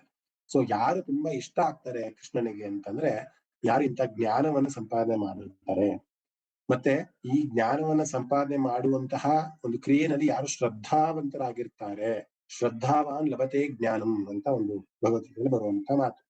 ಮತ್ತೆ ನಹಿ ಜ್ಞಾನೇನ ಸದೃಶಂ ಇವೆಲ್ಲವೂ ಕೂಡ ಟ್ಯಾಗ್ ಲೈನ್ ಆಗಿ ಬಹಳಷ್ಟು ಕಂಪ್ನಿಗಳು ತಗೊಂಡಿದ್ದಾರೆ. ಸೊ ಯಾರಲ್ಲಿ ಜ್ಞಾನದ ಒಂದು ತವಕದಲ್ಲಿ ಇರ್ತಾರೆ, ನಾನು ಕಲಿಬೇಕು, ನಾನು ಜ್ಞಾನ ಸಂಪಾದನೆಯನ್ನು ಮಾಡ್ಕೊಬೇಕು ಅನ್ನುವಂಥ ತವಕದಲ್ಲಿ ಯಾರು ಇರ್ತಾರೆ ಅವರು ಬಹಳ ಪವಿತ್ರರಾಗಿರ್ತಾರೆ ಮತ್ತು ದೀರ್ಘಕಾಲದಲ್ಲಿ ನನ್ನ ಜೊತೆ ಇರ್ತಾರೆ. ನನ್ನ ಜೊತೆ ಅಂತಂದ್ರೆ ಅವರಿಗೆ ಮತ್ತೆ ಮರಣ ಅಥವಾ ಪುನರ್ಜನ್ಮ ಅನ್ನುವಂತಹ ಒಂದು ಪ್ರವೃತ್ತಿ ಅವ್ರಿಗೆ ಇರೋದಿಲ್ಲ. ಶ್ರದ್ಧೆಯಿಂದ ಇಂದ್ರಿಯಗಳನ್ನ ಗೆದ್ದು ಸಾಧಕರಾಗಿ ಶ್ರದ್ಧಾವಂತರಾಗಿ ಯಾರು ಜ್ಞಾನವನ್ನ ಸಂಪಾದನೆ ಮಾಡ್ತಾರೆ ಅವರು ನನ್ನನ್ನೇ ಬಂದು ಸೇರ್ತಾರೆ ಅನ್ನುವಂತಹ ಒಂದು ಸೂಕ್ಷ್ಮವನ್ನ ಈ ಒಂದು ಅಧ್ಯಾಯದಲ್ಲಿ ಕೃಷ್ಣ ಕೊಡ್ತಾನೆ. ಶ್ರದ್ಧಾವಾನ್ ಲಭತೆ ಜ್ಞಾನಂ ತತ್ಪರ ಸಂಯತೇಂದ್ರಿಯ ಜ್ಞಾನಂ ಲಬ್ಧ್ವಾ ಪರಾಂ ಶಾಂತಿಂ ಅಚಿರೇಣಾಧಿಗಚ್ಚತಿ ಅಂತ ಒಂದು ಶ್ಲೋಕ ಬರುತ್ತೆ. ಯಾರು ಜಿತೇಂದ್ರಿಯನಾಗಿರ್ತಾನೆ, ಯಾರು ಸಾಧಕನಾಗಿರ್ತಾನೆ, ಯಾರು ಶ್ರದ್ಧಾವಂತನಾಗಿರ್ತಾನೆ, ಯಾವ ಮನುಷ್ಯ ಜ್ಞಾನವನ್ನ ಅರಸಿ ಹೋಗ್ತಾ ಇರ್ತಾನೆ ಅಂಥವನು ಬಂದು ನನ್ನನ್ನೇ ಸೇರ್ತಾನೆ, ಅದ್ರಲ್ಲಿ ಯಾವುದೇ ರೀತಿಯ ಒಂದು ಸಂದೇಹ ಇಲ್ಲ. ಸೊ ಒಬ್ಬ ಸ್ಟೂಡೆಂಟ್ಗೆ ಯಾವ ರೀತಿಯ ಗುಣಗಳು ಬೇಕಾಗಿರುತ್ತೆ ಅದೇ ರೀತಿನಲ್ಲಿ ಜ್ಞಾನವನ್ನ ಅರಸಿ ಹೋಗುವಂತಹ ಒಂದು ಕ್ರಿಯೆ ಅಥವಾ ಜಿಜ್ಞಾಸು ಅನ್ನುವಂತಹ ಒಂದು ತವಕ ಒಬ್ಬ ಸ್ಟೂಡೆಂಟ್ ಅಲ್ಲಿ ಯಾವಾಗಿರುತ್ತೆ ಆಗ ಮಾತ್ರ ಅದು ಸಾಧ್ಯ ಆಗುತ್ತೆ ಅಂತ. ಒಂದೇ ಒಂದು ಸಣ್ಣ ಒಂದು 5 ನಿಮಿಷದ ಒಂದು ಉಲ್ಲೇಖವನ್ನ ಕೊಡ್ತಾ ಹೋಗ್ತೀನಿ. ಹೇಗೆ ಗುರುವಿನ ಅನುಗ್ರಹ ಬಹಳ ಬಹಳ ಎಸೆನ್ಷಿಯಲ್ ಅಂತ. ಸೈಂಟಿಫಿಕ್ ಆಗಿ ಇದು ಪ್ರೂವ್ ಆಗಿರುವಂತಹ ಒಂದು ವಿಚಾರ. ಸ್ವಲ್ಪ ಜನ ಗೊತ್ತಿರಬಹುದು, ನನಗೆ ಗೊತ್ತಿಲ್ಲ. ಸಾಮಾನ್ಯವಾಗಿ ನೀವು ಕೋಳಿಗಳನ್ನ ನೋಡಿರ್ತೀರ. ಕೋಳಿಗಳು ಮೊಟ್ಟೆ ಇಟ್ಟಾಗ ಅದರ ಒಂದು ಸ್ಪರ್ಶದಿಂದ, ಸ್ಪರ್ಶ ಅಂದ್ರೆ ಕಾವು ಅಂತ ನಾವ್ ಹೇಳ್ತೀವಲ್ಲ, ಅದು ಹೀಟ್ ಜನರೇಟ್ ಆಗುತ್ತೆ. ಆ ಮೊಟ್ಟೆಯ ಮೇಲೆ ಅದು ಕೂತು ಆ ಹೀಟ್ ಜನರೇಟ್ ಆದಾಗ ಆ ಮೊಟ್ಟೆ ಹೊಡೆದು ಮರಿಗಳಾಗ್ತಾ ಹೋಗುತ್ತೆ. ಸೊ ಕೋಳಿ ತನ್ನ ಸ್ಪರ್ಶದಿಂದ ಆ ಮೊಟ್ಟೆಗಳಿಗೆ ಕಾವನ್ನ ಕೊಟ್ಟು ಅದು ಜನ್ಮವನ್ನ ಕೊಡುತ್ತೆ ಮೊಟ್ಟೆಗಳಿಗೆ. ಇದನ್ನು ನಾವು ಕೂಡ ನೋಡಿರ್ತೀವಿ ಅಲ್ವಾ. ಅದೇ ರೀತಿ ಮೀನು ತನ್ನ ಮರಿಗಳಿಗೆ ಯಾವ ರೀತಿ ಜನ್ಮವನ್ನ ಕೊಡ್ತಾರೆ ಅಂತ ಗೊತ್ತಾ ನಿಮ್ಗೆ? ಯಾರು ಸೈನ್ಸ್ ಸ್ಟೂಡೆಂಟ್ಸ್ ಇದ್ರೆ ಗೊತ್ತಿರುತ್ತೆ. ಮೀನು ತನ್ನ ಮೊಟ್ಟೆಗಳನ್ನ ನೀರೊಳಗಡೆ ಇಟ್ಟರು ಕೂಡ ಆ ಒಂದು ಏಕಚಿತ್ತದಿಂದ ಅಂದ್ರೆ ಕಣ್ಣುಗಳ ಒಂದು ದೃಷ್ಟಿಯಿಂದ ತೀಕ್ಷ್ಣವಾಗಿ ಆ ಮೊಟ್ಟೆಗಳನ್ನ ನೋಡುತ್ತಂತೆ ಆ ಮೀನು. ಆಗ ಆ ಮೊಟ್ಟೆ ಹೊಡೆದು ಮರಿಗಳಾಗುತ್ತಂತೆ. ನೀವು ನಿಮ್ಗೆ ಅನುಮಾನ ಇದ್ರೆ ನೀವು ಇದನ್ನ ಜಿಯೋಗ್ರಫಿಕ್ ಚಾನಲ್ ಅಲ್ಲೋ ಅಥವಾ ಗೂಗಲ್ ಅಲ್ಲೋ ನೋಡಿ, ಗೊತ್ತಾಗತ್ತೆ ನಿಮ್ಗೆ. ಒಬ್ಬೊಂದು ಮೀನು ಯಾವ ರೀತಿ ಮೀನಿನ ಮೊಟ್ಟೆಗೆ ಇನ್ನೊಂದು ಜನ್ಮವನ್ನ ಕೊಡುತ್ತೆ ಅಂದ್ರೆ ನೋಟದಿಂದ ಕೊಡುತ್ತೆ. ನೋಟ ಅಂತಂದ್ರೆ ಅದೇ ಇಟ್ಟಂತಹ ಮೊಟ್ಟೆಯನ್ನ ತೀಕ್ಷ್ಣ ದೃಷ್ಟಿ ಅಂದ್ರೆ ಏಕಚಿತ್ತದಿಂದ ಆ ಮೊಟ್ಟೆನ ದೃಷ್ಟಿಪಟ್ಟು ನೋಡುತ್ತಂತೆ. ಆಗ ಆ ಮೊಟ್ಟೆ ಹೊಡೆದು ಮರಿ ಆಗುತ್ತೆ, ಅಂದ್ರೆ ಮೀನಿನ ಮರಿಗಳಾಗುತ್ತೆ. ಇನ್ನ ಇನ್ನೊಂದು ಉಲ್ಲೇಖ ಇದೆ ಅಂದ್ರೆ ನಡೆಯುವಂಥದ್ದು. ಒಂದು ಆಮೆ, ಆ ಆಮೆ ಯಾವ ರೀತಿ ಜನ್ಮವನ್ನ ಕೊಡುತ್ತೆ ಅಂದ್ರೆ ಆಮೆ ಒಂದು ತನ್ನ ಮೊಟ್ಟೆಯನ್ನ ಇಟ್ಬಿಟ್ಟು ಹೊರಟೋಗುತ್ತಂತೆ. ಹಿಂದೆ ತಿರುಗು ಕೂಡ ನೋಡಲ್ಲ ಅಂತೆ ಆಮೆ, ಮುಂದಕ್ಕೆ ಹೊರಟೋಗುತ್ತಂತೆ. ಆ ಆಮೆ ಯಾವಾಗ್ಲೂ ಒಂದ್ಸತಿ ನೆನ್ಸ್ಕೊಳ್ಳುತ್ತಂತೆ, ನಾವು ನಾನು ಮರಿ ಹಾಕಿದ್ದೆ ಅಂತ. ಅದೆಷ್ಟೋ ದೂರದಲ್ಲಿದ್ದಂತಹ ಆಮೆ ಯಾವಾಗ ನಾನು ಮರಿ ಹಾಕಿದ್ದೆ ಅಂತ ನೆನ್ಸ್ಕೊಳ್ಳುತ್ತಲ್ಲ ಆಗ ಈ ಮೊಟ್ಟೆ ಹೊಡೆದು ಮತ್ತೆ ಮರಿ ಆಗುತ್ತಂತೆ. ಇದು ಯಾವುದು ಪೊಳ್ಳು ಮಾತುಗಳಲ್ಲ, ನಿಜವಾಗ್ಲೂ ಹೇಳ್ತಾ ಇರುವಂತ ಮಾತುಗಳು. ಆಮೆ ಮರಿ ಹಾಕೋದು ತಾನು ಸ್ಮರಣ ಶಕ್ತಿಯಲ್ಲಿ ಅಂದ್ರೆ ಸ್ಮರಣೆ ಮಾಡ್ಕೊಳ್ಳುತ್ತಂತೆ, ನಾನು ಮೊಟ್ಟೆ ಇಟ್ಟಿದ್ದೆ ಅಂತ. ಆಗ ಎಷ್ಟೋ ದೂರದಲ್ಲಿದ್ರೂ ಕೂಡ ಆ ಮೊಟ್ಟೆ ಒಡೆದು ಮರಿ ಆಗುತ್ತಂತೆ. ಇದು ದೇವರ ಒಂದು ಸೃಷ್ಟಿ. ಯಾಕೆ ನಾನು ಕೋಳಿ ಅಥವಾ ಮೀನು ಅಥವಾ ಆಮೆ ಯಾವ ರೀತಿ ಜನ್ಮವನ್ನ ತಾಳತ್ತೆ ಅಂತ ನಾನು ಹೇಳ್ತಾ ಇದ್ದೀನಿ ಅಂತಂದ್ರೆ, ಎಲ್ಲೋ ದೂರದಲ್ಲಿದ್ದಂತಹ ಶಿಷ್ಯ ಒಬ್ಬ ಗುರು ನೆನೆಸ್ಕೊಂಡಾಗ ಅಥವಾ ಮನಸ್ಸಿನಲ್ಲಿ ನನ್ನ ಶಿಷ್ಯ ಅಲ್ಲೆಲ್ಲೋ ಇದ್ದಾನೆ ಅಂತ ಒಂದು ನೆನೆಸ್ಕೊಂಡ್ರೆ ಸಾಕು, ಅಥವಾ ಎಲ್ಲೋ ದೂರದಿಂದ ಆಶೀರ್ವಾದ ಮಾಡಿದ್ರೆ ಸಾಕು, ಆ ಶಿಷ್ಯನಿಗೆ ಶ್ರೇಯಸ್ಸು ಅನ್ನೋದು ಬರ್ತಾ ಹೋಗುತ್ತಂತೆ. ನಾವು ಗುರು ಶಿಷ್ಯರು ಯಾವಾಗ್ಲೂ ಸ್ಕೂಲ್ ನಲ್ಲಿ ಇರೋ ತರ ಅಲ್ಲೇ ಇರ್ಬೇಕು ಅಂತ ಏನೂ ಇಲ್ಲ. ಎಷ್ಟೇ ದೂರದಲ್ಲಿದ್ರು ಕೂಡ ಒಬ್ಬ ಗುರು ಆದವನು ತನ್ನ ಶಿಷ್ಯನನ್ನ ನೆನ್ಸ್ಕೊಂಡ್ರೆ ಸಾಕು, ಅದೆಷ್ಟೇ ದೂರದಲ್ಲಿದ್ರು ಕೂಡ ಆ ವೈಬ್ಸ್ ಅಂದ್ರೆ ಅಗೋಚರವಾದಂತಹ ಒಂದು ವಿಸ್ಮಯ ಇವತ್ತಿಗೂ ಕೂಡ ನಮ್ಮ ಕಲಿಯುಗದಲ್ಲಿ ಅಂದ್ರೆ ಇವತ್ತಿಗೂ ಕೂಡ ಅದು ನಡೀತಾ ಇದೆ. ಹೇಗೆ ಕೋಳಿ ಸ್ಪರ್ಶದಿಂದ ಮರಿಯನ್ನ ಹಾಕುತ್ತೋ, ಹೇಗೆ ಮೀನು ನೋಟದಿಂದ ಮರಿಯನ್ನ ಹಾಕುತ್ತೋ, ಹೇಗೆ ಆಮೆ ತನ್ನ ಸ್ಮರಣೆಯಿಂದ ಮರಿಯನ್ನ ಹಾಕುತ್ತೋ, ಹಾಗೆ ಗುರು ಆದವನು ತನ್ನ ಶಿಷ್ಯನಿಗೆ ಸುಮ್ನೆ ನೆನೆಸ್ಕೊಂಡ್ರೆ ಸಾಕು, ಅಥವಾ ಎಲ್ಲೋ ದೂರದಲ್ಲಿ ನಿಂತುಕೊಂಡು ನನ್ನ ಶಿಷ್ಯನಿಗೆ ಒಳ್ಳೇದಾಗ್ಲಿ ಅನ್ನುವಂತ ಒಂದು ಆ ಒಂದು ಬ್ಲೆಸ್ಸಿಂಗ್ ಇದ್ರೆ ಸಾಕು, ಆ ಶಿಷ್ಯನಿಗೆ ಒಳ್ಳೇದಾಗ್ತಾ ಹೋಗುತ್ತಂತೆ. ಸೊ ಹಾಗೆ ಬಹಳಷ್ಟು ರೀತಿಯ ನಮಸ್ಕಾರಗಳು, ಪಾದಾಭ್ಯಾಂ, ಕರಾಭ್ಯಾಂ, ಜಾನುಭ್ಯಾಂ, ಅಂದ್ರೆ ಪಾದಗಳಿಂದ, ಕರಗಳಿಂದ, ಅಥವಾ ಮೊಣಕಾಲು ಊರಿ ನಮಸ್ಕಾರ ಮಾಡುವುದು, ಮನಸ ನಮಸ್ಕಾರ ಮಾಡುವಂಥದ್ದು, ತಲೆಬಾಗಿ ನಮಸ್ಕಾರ ಮಾಡುವುದು, ಕಣ್ಣು ಮುಚ್ಚಿದ ನಮಸ್ಕಾರ ಮಾಡುವುದು, ಈ ರೀತಿ ಬಹಳಷ್ಟು ಫಿಸಿಕಲ್ ನಮಸ್ಕಾರಗಳನ್ನ ನಾವು ಮಾಡ್ತಾ ಹೋಗ್ತೀವಿ. ಆದ್ರೆ ಮನಸಾ ನಮಸ್ಕಾರ ಅಂತ ಇದೆಯಲ್ಲ, ಇವತ್ತೆಲ್ಲೋ ಯಾವ್ಯಾವ ನಗರದಲ್ಲೋ, ಬೆಂಗಳೂರಿನಲ್ಲೋ, ಅಥವಾ ಬೇರೆ ಕರ್ನಾಟಕದಲ್ಲೋ, ಅಥವಾ ಬೇರೆ ಜನರ ಇವತ್ತೆಲ್ಲ ಕ್ಲಾಸಿಗೆ ಜಾಯ್ನ್ ಆಗಿದ್ದಾರೆ. ಇವತ್ತು ಅದೆಲ್ಲೋ ಕೂತ್ಕೊಂಡು ಈ ಒಂದು ಸತ್ಸಂಗದಲ್ಲಿ ಬಾಗಿ ಮನಸ ನಾನು ಕಲಿಬೇಕು ಅನ್ನುವಂತಹ ಒಂದು ಜಿಜ್ಞಾಸನ ಇಟ್ಕೊಂಡು ನೀವೆಲ್ಲರೂ ಕೂಡ ಇಲ್ಲಿ ನಾವೆಲ್ಲ ಕೂಡ ಈ ಸತ್ಸಂಗದಲ್ಲಿ ಸೇರಿದ್ದೀವಲ್ಲ, ಇದು ಕೂಡ ಒಂದು ರೀತಿಯ ಗುರು ಶಿಷ್ಯರ ಒಂದು ಸಂಬಂಧ ಇದ್ರೆ ಮಾತ್ರನೇ ಅದು ಸಾಧ್ಯ ಆಗತ್ತೆ ಅಂತ. ಇಲ್ಲಿ ಇಷ್ಟು ಜನ ಇದ್ದೀರಾ, ಇಷ್ಟು ಜನರಲ್ಲಿ ಕೆಲವು ಜನ ನನಗೆ ಪರ್ಸನಲ್ ಆಗಿ ಗೊತ್ತಿದ್ದಾರೆ, ಎಲ್ಲರೂ ಕೂಡ ಪರ್ಸನಲ್ ಆಗಿ ಗೊತ್ತಿಲ್ಲ. ಸುಮಾರಷ್ಟು ಜನ ನನಗೆ ಪರ್ಸನಲ್ ಆಗಿ ಫೋನ್ ಮಾಡಿ ವಿಚಾರಿಸ್ಕೊಂತಾರೆ. ನಾನು ಕೂಡ ಅವರನ್ನ ಸಂಪರ್ಕದಲ್ಲಿ ಇಟ್ಕೊಂಡಿರ್ತೀನಿ. ಬಹಳ ವಯಸ್ಸಾದವರು ಕೂಡ ಕ್ಲಾಸ್ ಅಲ್ಲಿ ಇದೆಯಾ. ಸೊ ಒಂದು ಗುರು ಶಿಷ್ಯರ ಸಂಬಂಧ ಕ್ರಿಯೇಟ್ ಆಗ್ಬೇಕು ಅಂದಾಗ ನಾನು ಅದೇ ಹೇಳಿದ್ನಲ್ಲ, ಗುರು ಎಲ್ಲೋ ಇದ್ರು ಕೂಡ, ಶಿಷ್ಯ ಎಲ್ಲೋ ಇದ್ರು ಕೂಡ ಆ ಅನುಗ್ರಹ ಅನ್ನುವಂಥದ್ದು, ಆ ಅಗೋಚರ ಶಕ್ತಿ ಅನ್ನೋದು ಕೆಲಸ ಮಾಡ್ತಿರುತ್ತೆ ಅಂತ. ಸೊ ಯಾಕೆ ನಾ ಇಷ್ಟು ವಿಚಾರಗಳನ್ನ ನಾನು ಹೇಳ್ತಾ ಇದ್ದೀನಿ ಅಂದ್ರೆ, ಈ ಅಧ್ಯಾಯ ಜ್ಞಾನಕ್ಕೆ ಬಹಳ ಪ್ರಾಮುಖ್ಯತೆಯನ್ನ ಕೊಡುವಂತಹ ಒಂದು ಅಧ್ಯಾಯ. ನಮ್ಮ ಧ್ಯೇಯ ಏನಾಗಿರ್ಬೇಕು ಅಂತಂದ್ರೆ, ಜ್ಞಾನ ಸಂಪಾದನೆ ನಮ್ಮ ಧ್ಯೇಯ ಆಗಿರ್ಬೇಕು. ಜ್ಞಾನ ಅಂದ್ರೆ ಏನು? ನಾನು ಆಗ್ಲೇ ಹೇಳಿದಾಗೆ ಪರಮಾತ್ಮನನ್ನ ಹುಡುಕುವಂತದ್ದೇ ಜ್ಞಾನ ಆಗಿರ್ಬೇಕು.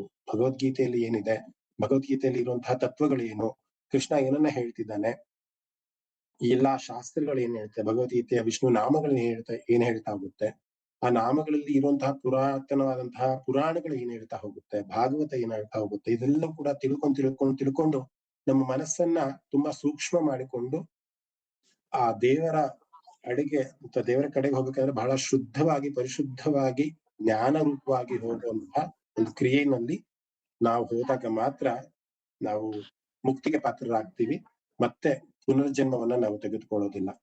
ಆ ಒಂದು ಹೇಳ್ತಾ ಹೋದ್ರೆ ಬಹಳಷ್ಟು ವಿಚಾರಗಳು ಸಿಗ್ತಾ ಹೋಗುತ್ತೆ. 2 ವರ್ಷ ಸಾಕಾಗೋದಿಲ್ಲ ಒಂದು ಅಧ್ಯಾಯವನ್ನ ಹೇಳೋದಕ್ಕೆ. ಬಹಳ ಸಮಯ ಆಗಿದೆ.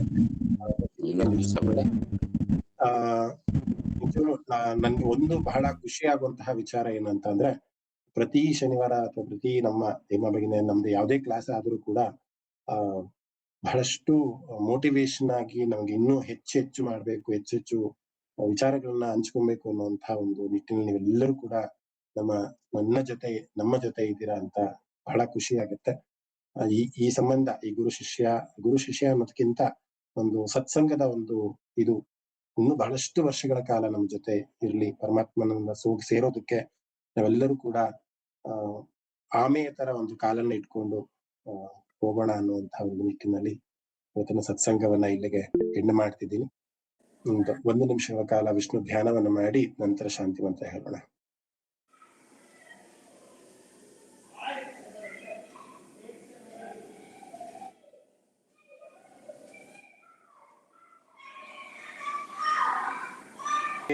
ಭವಂತು ಸುಖಿನಃ ಸರ್ವೇ ಸಂತು ನಿರಾಮಯಾಃ ಸರ್ವೇ ಭದ್ರಾಣಿ ಪಶ್ಯಂತು ಮಾ ಕಶ್ಚಿತ್ ದುಃಖಭಾಗ್ ಭವೇತ್. ಓಂ ಶಾಂತಿ ಶಾಂತಿ ಶಾಂತಿ. ಶ್ರೀ ಗುರುಭ್ಯೋ ನಮಃ. ಹರಿ ಓಂ ತತ್ಸತ್.